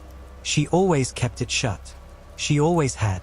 With her heart racing, Anna stood up, her feet light against the cold wooden floor. She approached the wardrobe, each step feeling like it echoed in the silence. She reached the door and, despite every warning in her mind, gently pushed it open. The room smelled stale, musty, like something forgotten. There was nothing there, just her old coats, scarves, and shoes. Nothing out of place. But the whispering had started again. At first, it was so quiet she could barely hear it, a barely perceptible murmur in the air. She strained her ears, listening closely, but the words made no sense. They were fragmented, like a song she couldn't quite place. Then, the sound became clearer. "Come closer." Anna stiffened, her breath hitching in her throat. The voice was no longer a whisper. It was a soft command, a pull she couldn't resist. Without thinking, her hand moved, reaching toward the back of the wardrobe, toward the dark corners where the shadows clung thickest. Her fingers brushed against something smooth, cold, a small object, metallic. Anna's heart skipped a beat as she pulled it from the depths of the wardrobe. It was an old, tarnished key. The kind of key you might find in a long-forgotten drawer, buried beneath old receipts and pieces of paper. She turned it over in her hand, inspecting the delicate engravings on its surface, her pulse quickening. There was something familiar about it, something almost comforting, and yet it made no sense. Why was it here? Why had it been hidden away in the back of her wardrobe? Before she could question it further, the whispers came again, louder this time. "It's time." The words were like a command, an undeniable pull to do something she couldn't explain. She felt her body move on its own accord, her legs carrying her across the room, out the door, down the narrow hallway. Her heart pounded in her chest as though it were trying to escape her body. She didn't know where she was going, didn't know what she was searching for, but she felt an overwhelming sense of urgency. The hallway felt endless. Shadows stretched out before her, deeper than the night itself. The house seemed to be closing in, the walls pressing tighter against her skin with each step. Her eyes were drawn to the old, forgotten door at the end of the hall, the one that had always been locked. The key. She felt the weight of it in her pocket, a constant reminder of the pull, the whisper. She was close now. She could feel it in her bones. The door, the one that had never been opened, was waiting.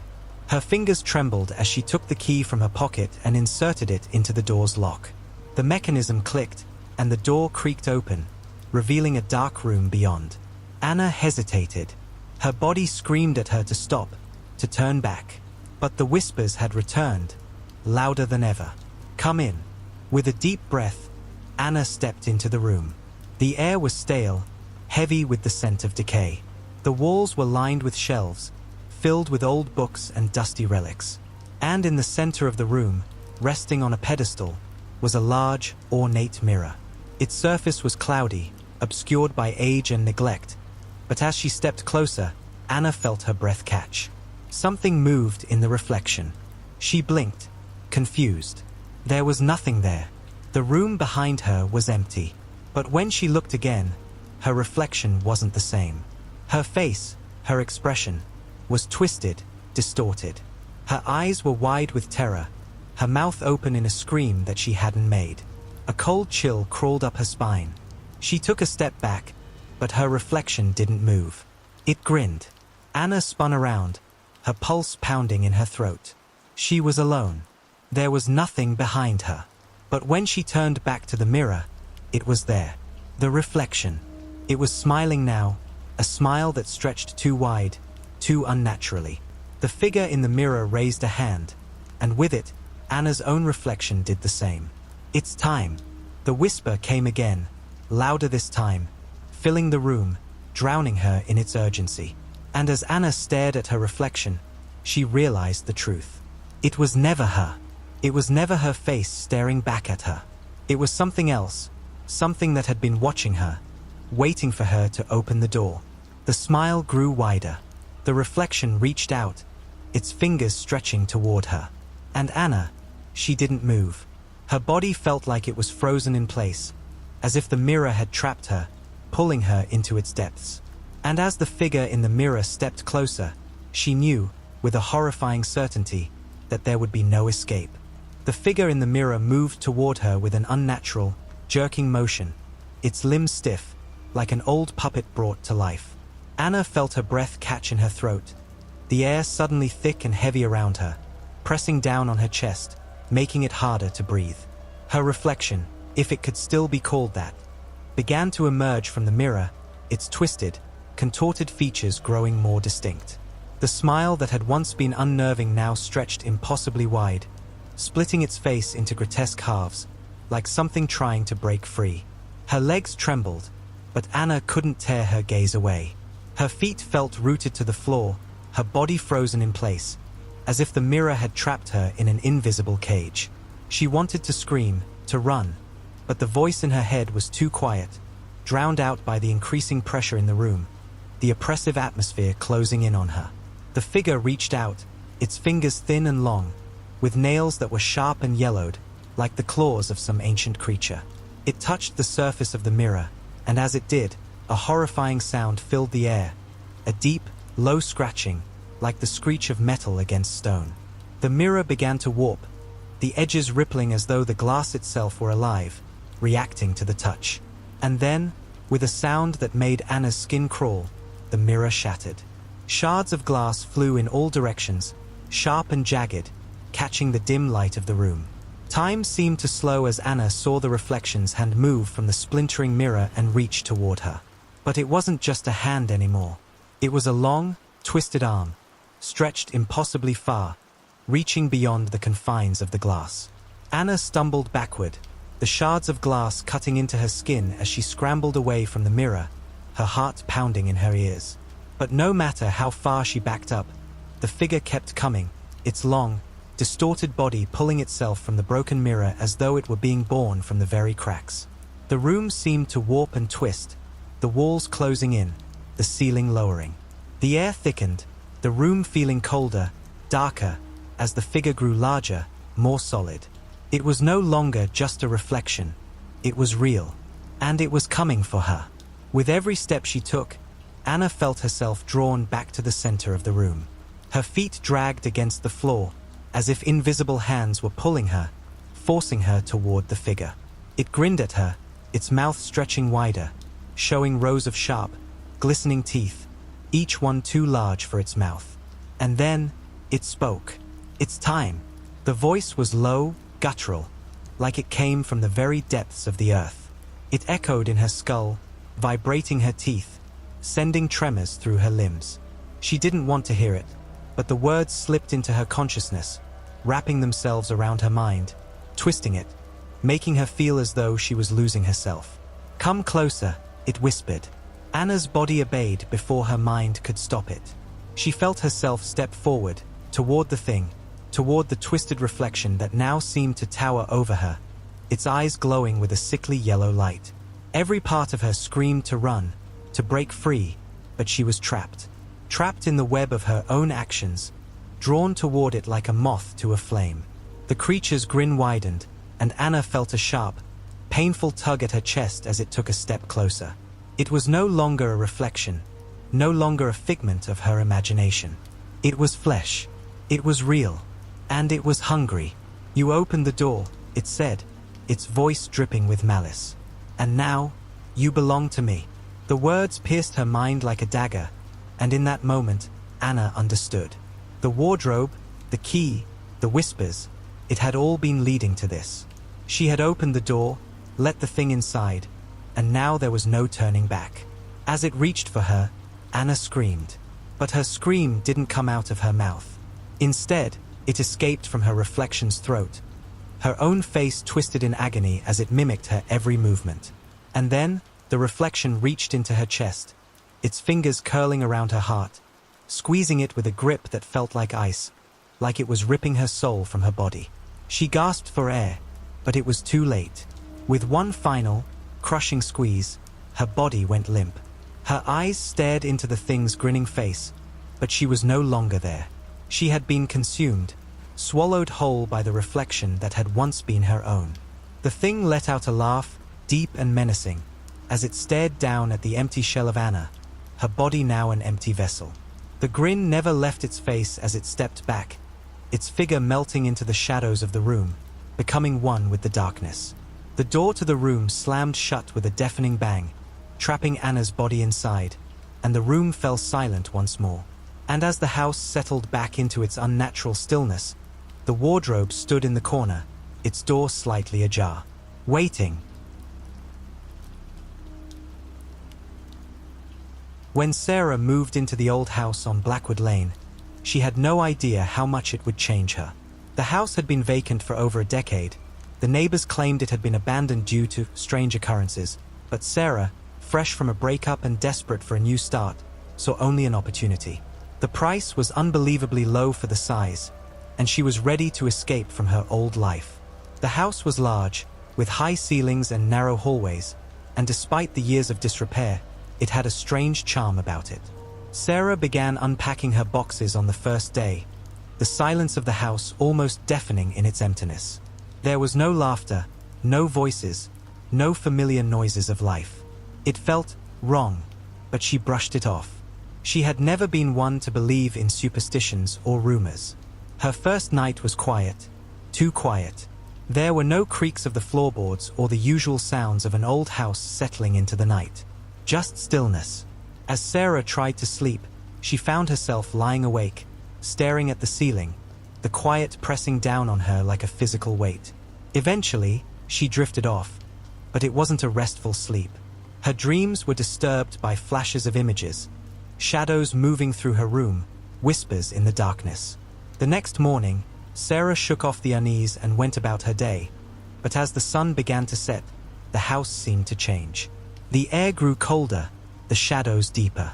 She couldn't put her finger on it, but there was a sense that something watched her. That night, she heard the first sound. It was faint at first, like a whisper, so soft she thought she had imagined it. But then it came again, closer this time, faint murmurs, like voices on the edge of hearing. They seemed to come from the hallway outside her room, or maybe from within the walls themselves. Sarah held her breath, trying to listen, but it stopped as suddenly as it had started. She waited in the silence, her heart pounding in her chest. The stillness that followed was oppressive. Slowly, she convinced herself it was nothing, perhaps the house settling, perhaps her mind playing tricks on her. She tried to go back to sleep. The next day, Sarah decided to explore the house, to get to know it better. She wandered from room to room, taking in the peeling wallpaper, the creaky wooden floors, the dust that had settled over everything. As she explored the back hallway, she found a door at the end, one she hadn't noticed before. It was small, almost hidden, and it seemed to lead down into a basement. A chill ran down Sarah's spine as she reached for the door handle. Something about it felt wrong. Her hand hesitated for a moment, but curiosity got the better of her. She turned the knob, and the door creaked open to reveal a staircase leading down into darkness. The basement was cold, the air thick with must and dampness. Sarah flicked on the light switch, but nothing happened. She fumbled for her phone, using the flashlight to illuminate the steps in front of her. As she descended, the silence grew thicker, and the walls seemed to close in around her. The stairs creaked under her weight, each step echoing in the quiet. At the bottom of the stairs, she found an old wooden door, cracked and weathered. It was slightly ajar, and as she pushed it open, she felt a rush of stale, cold air. Inside, there were boxes and old furniture covered in dust, but what caught her attention was the large mirror on the far wall. It was framed in dark wood, ornate and out of place in the otherwise forgotten space. She stepped closer, feeling a strange pull toward it, as if the mirror was calling to her. As she gazed into it, she expected to see her own reflection, but instead, she saw something different. A shadow, dark and indistinct, loomed behind her in the reflection, though there was nothing there in reality. She blinked, rubbing her eyes, but when she looked again, it was gone. Shaken, she quickly turned away from the mirror and began to leave the basement. But as she turned to climb the stairs, she heard something, a whisper, so faint it was almost imperceptible. She froze. "Sarah," the voice seemed to say. Her heart stopped. She glanced back at the basement, but the mirror was empty now, reflecting only the dusty room. Had she imagined it? She quickly hurried up the stairs and slammed the door behind her, locking it tightly. Over the next few days, the strange occurrences continued. The whispers came more frequently, always just out of reach, like someone standing behind her, breathing down her neck. And always, there was that same feeling of being watched. But it wasn't until the third night that things took a darker turn. Sarah had been lying in bed, trying to sleep, when she heard the sound again, louder this time. A slow, deliberate tapping, coming from the hallway. Tap, tap, tap. It echoed through the quiet house, sending a chill down her spine. She sat up in bed, her breath shallow, waiting for the sound to stop, but it didn't. It continued, coming closer, as if something, or someone, was walking down the hallway toward her. Frozen with fear, she didn't dare move. Her mind raced, searching for a logical explanation. It had to be the house, the wind, or maybe just her imagination running wild. But deep down, she knew it wasn't. The tapping grew louder, more distinct, until it was right outside her door. Then, it stopped. The silence was deafening. She held her breath, too terrified to even move, and waited. What was out there? What was waiting for her? She strained her ears, hoping to hear anything, just the slightest sound to tell her she wasn't alone. But there was nothing. The silence stretched on, unbearable. Finally, after what felt like an eternity, Sarah summoned the courage to get up. Slowly, she approached the door, her hand trembling as she reached for the handle. She opened it, cautiously peering into the dark hallway. There was nothing. The hallway was empty, just as it had been when she went to bed. Her heart began to slow, and she let out a shaky breath. Maybe it had been nothing. Maybe she had just imagined it. But as she turned to close the door, she saw something on the floor. A footprint. Fresh, as if someone, or something, had been standing right outside her room. She slammed the door shut, her mind racing, her breath quickening.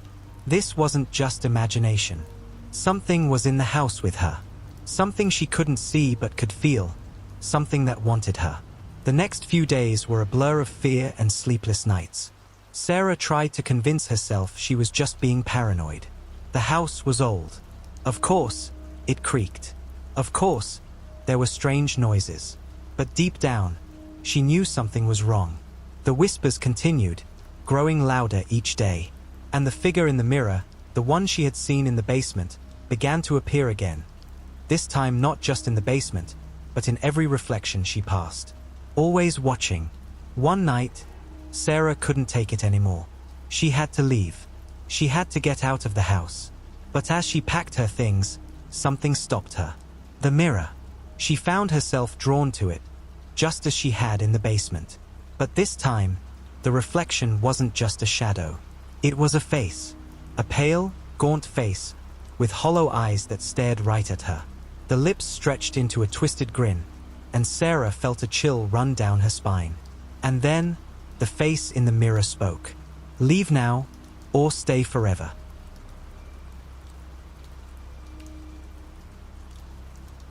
It was then that she realized the truth.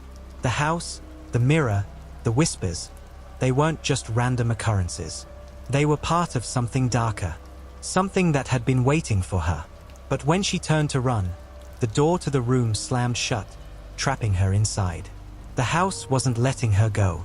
Not now. Sarah stood frozen in the center of the room, her heart pounding so loudly she feared it would give her away. The door had slammed shut behind her with a force that rattled the walls, trapping her in this nightmare. The reflection in the mirror was gone now, replaced by only her own trembling form. But she could still feel those eyes on her, the hollow, empty gaze of something far worse than mere darkness. The air in the room grew thick and heavy, pressing down on her chest as though the very walls were suffocating her. Her breath came in short, shallow bursts, and she backed away from the mirror, every fiber of her being screaming to leave the room, to escape the suffocating grip of the house. But as she turned to the door, she realized with growing dread that the doorknob wasn't turning. It was stuck, immovable, as though something on the other side was holding it shut. She yanked at the door again, panic rising in her throat, but it wouldn't budge. She banged her fists against the wood, shouting for help, though she knew it was hopeless. There was no one here. No one but her and whatever was waiting for her. The whispers came again, this time more insistent, as if the very walls were speaking to her. "Sarah. Sarah," the voice was distant, almost a lullaby, but it wasn't comforting. It was maddening. A cold draft blew through the room, making her shiver uncontrollably. She spun around, searching for the source of the wind, but the window was closed. There was no breeze. Yet the chill remained, creeping into her bones. And then, from the corner of her eye, she saw it. A figure. At first, it was just a shadow, a distortion in the air. But as she turned toward it, it became clearer. A tall, gaunt shape with no discernible features, just darkness that seemed to stretch unnaturally. Its presence felt oppressive, like it was pressing in from all sides, closing in on her. Her heart raced, and her mouth went dry. She took a step back, her legs shaking beneath her. She knew she had to get out of this room, away from whatever that thing was, but her body wouldn't cooperate. She couldn't move. She couldn't think. All she could do was stare at the figure, frozen in place by sheer terror. The whispers were growing louder now, merging into a cacophony of voices, all speaking her name. "Sarah. Sarah. Sarah." They seemed to come from everywhere, surrounding her, closing in. And then, in a voice that cut through the others, the same voice from the mirror spoke again. But this time it was clearer, louder, more commanding. "You can't leave." The words echoed in her mind, repeating over and over, as though they were carved into her thoughts. Sarah's pulse hammered in her ears, and she felt her stomach churn with fear. Her knees buckled, and she collapsed to the floor, her back pressed against the cold wall. Her breath came in ragged gasps as she tried to make sense of what was happening. It felt like the walls themselves were alive, shifting, bending around her. The figure in the corner seemed to move, inching closer with each passing second. It had no face, no features at all, just a dark shape that seemed to grow taller as it approached. The air around it grew colder, and Sarah could feel the temperature drop rapidly. her breath forming visible clouds in the space between them. It stopped just in front of her, its presence so overwhelming that Sarah felt as though the very essence of her being was being pulled into it. She could feel something, a pressure, a weight pressing down on her chest. It was as if the thing in front of her wasn't just standing there. It was feeding on her fear, growing stronger with every passing second. "Why are you here?" she managed to choke out, her voice trembling. The figure didn't respond. Instead, it reached out, its hands, if they could even be called that, stretching toward her with unnatural length. They were like tendrils, long and twisted, reaching out for her with an unrelenting hunger. Fear surged within her, and she scrambled backward, her hands desperately searching for any way to escape. Her fingers brushed against the mirror again, the cold surface of it. She recoiled, horrified. The whispers surged in volume, reaching a deafening crescendo. "No," she whispered, her voice hoarse with panic. "No, please. I need to leave." But the figure didn't stop. It reached her, its hands closing in around her, and she felt the chill of its touch seep into her skin. It was ice cold, like the void itself, and it felt as though her very soul was being drained by the contact. Her heart raced, her body shaking, but she couldn't pull away.